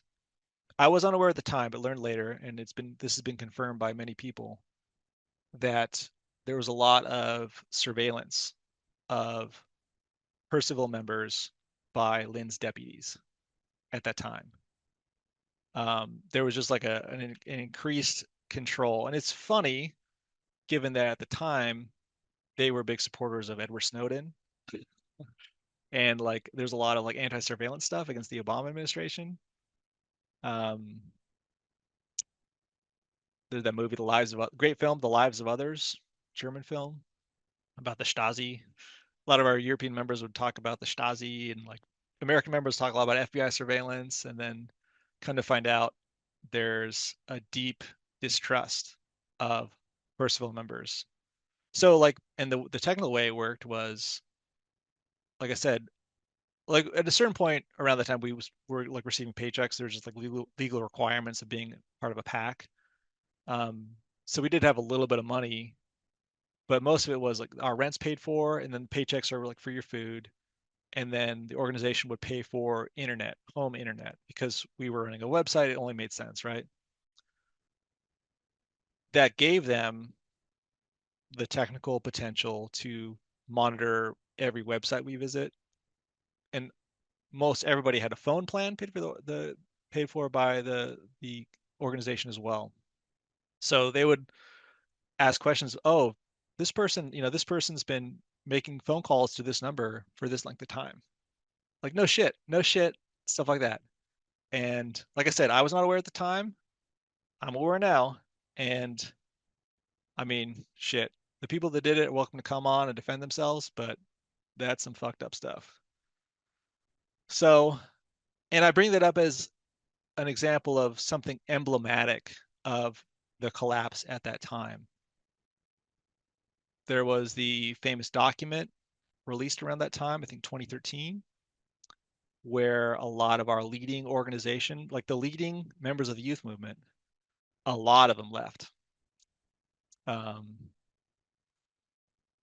yeah, I stayed for a little bit after that, and I had my own stuff. I had a family to take care of and stuff, and I couldn't leave necessarily right away. And that was a shocking sort of moment, you know, because a lot like the smartest people, the most competent people all left at once, and they all signed their names to a document. And I'm not going to talk about that. That's not my role necessarily. I'm just right now talking about my response to it.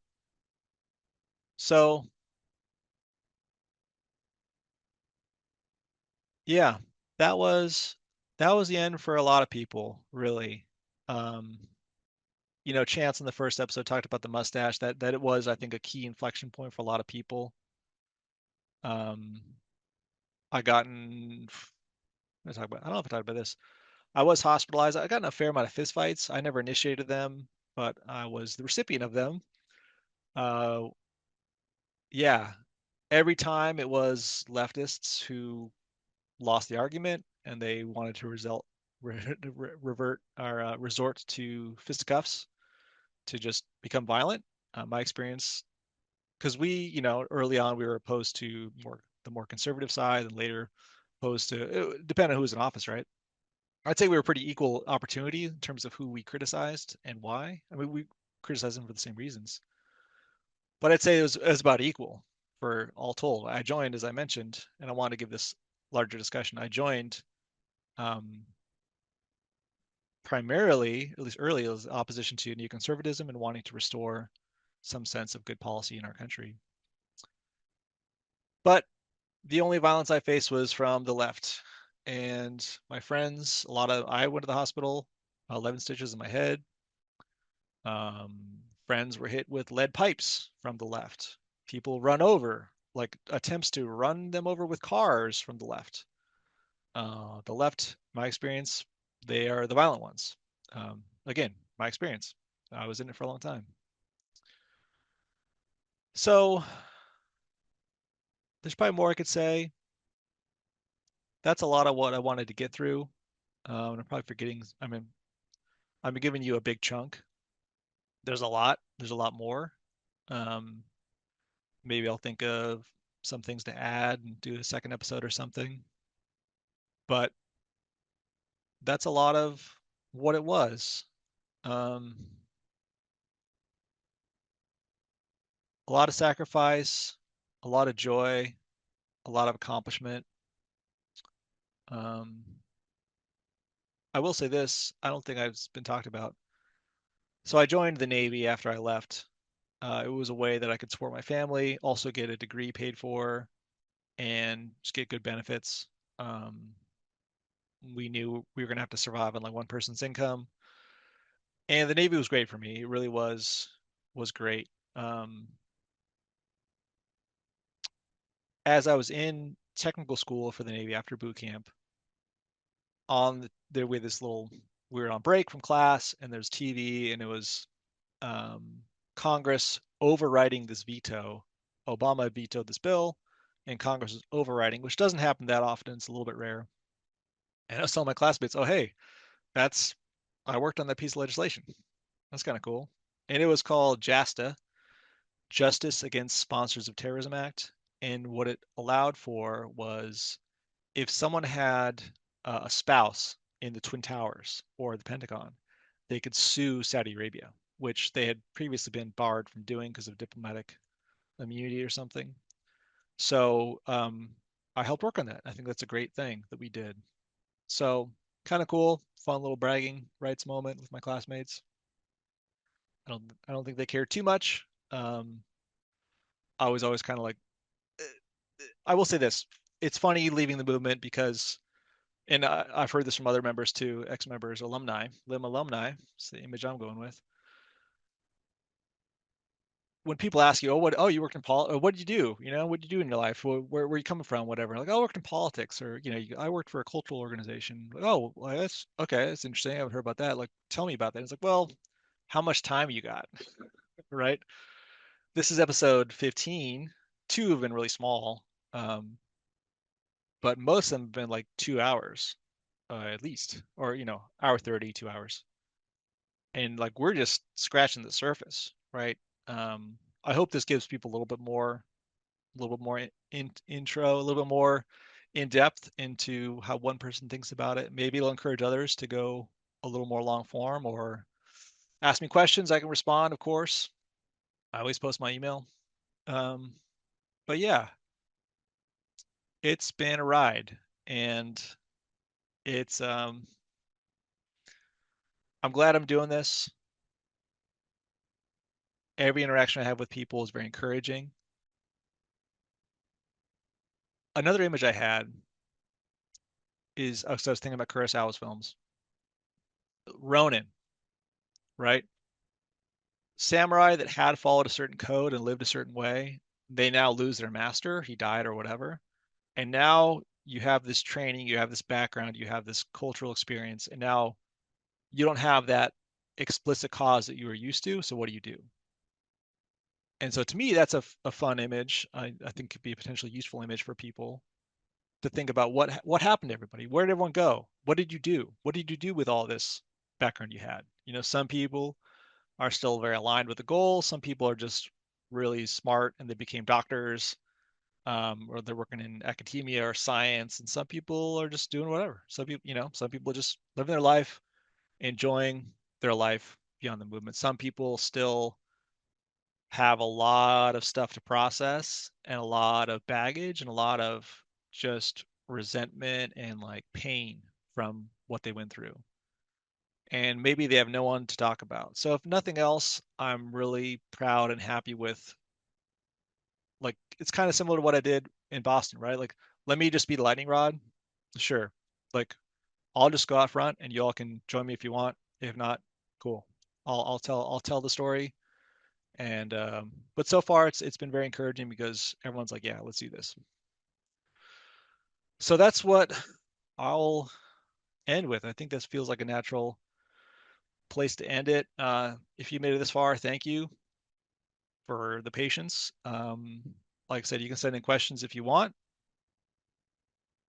In the future, I would like to try to do more like roundtable kinds of things. I think one thing would be anything I talked about today about music and the power of our choral street deployments. Like, it's fundamentally necessarily going to be such a reductionist sub slice of what it felt like and how powerful it was. I think something like a roundtable could be on just music, our music program, on our street deployments, or maybe our interventions. I think that could be fun. Like the positive things we did. Maybe just get someone, whatever. If you all have ideas, propose them to me. And like, even if you don't want to be involved, like, oh, Spen, I'd love to see a show on this. Let me know. I'm open. And if you want to come on, I think at this point, there's a pretty good track record of people coming on the show, being vulnerable, sharing their stuff, sharing their story, in the hopes that um, I think it can help others see what this whole thing was like. So, yeah, thank you for watching. If anyone has any questions who's on the chat right now, feel free. But otherwise, I'll say thank you all so much for coming. Thank you for watching, and hope to see you soon.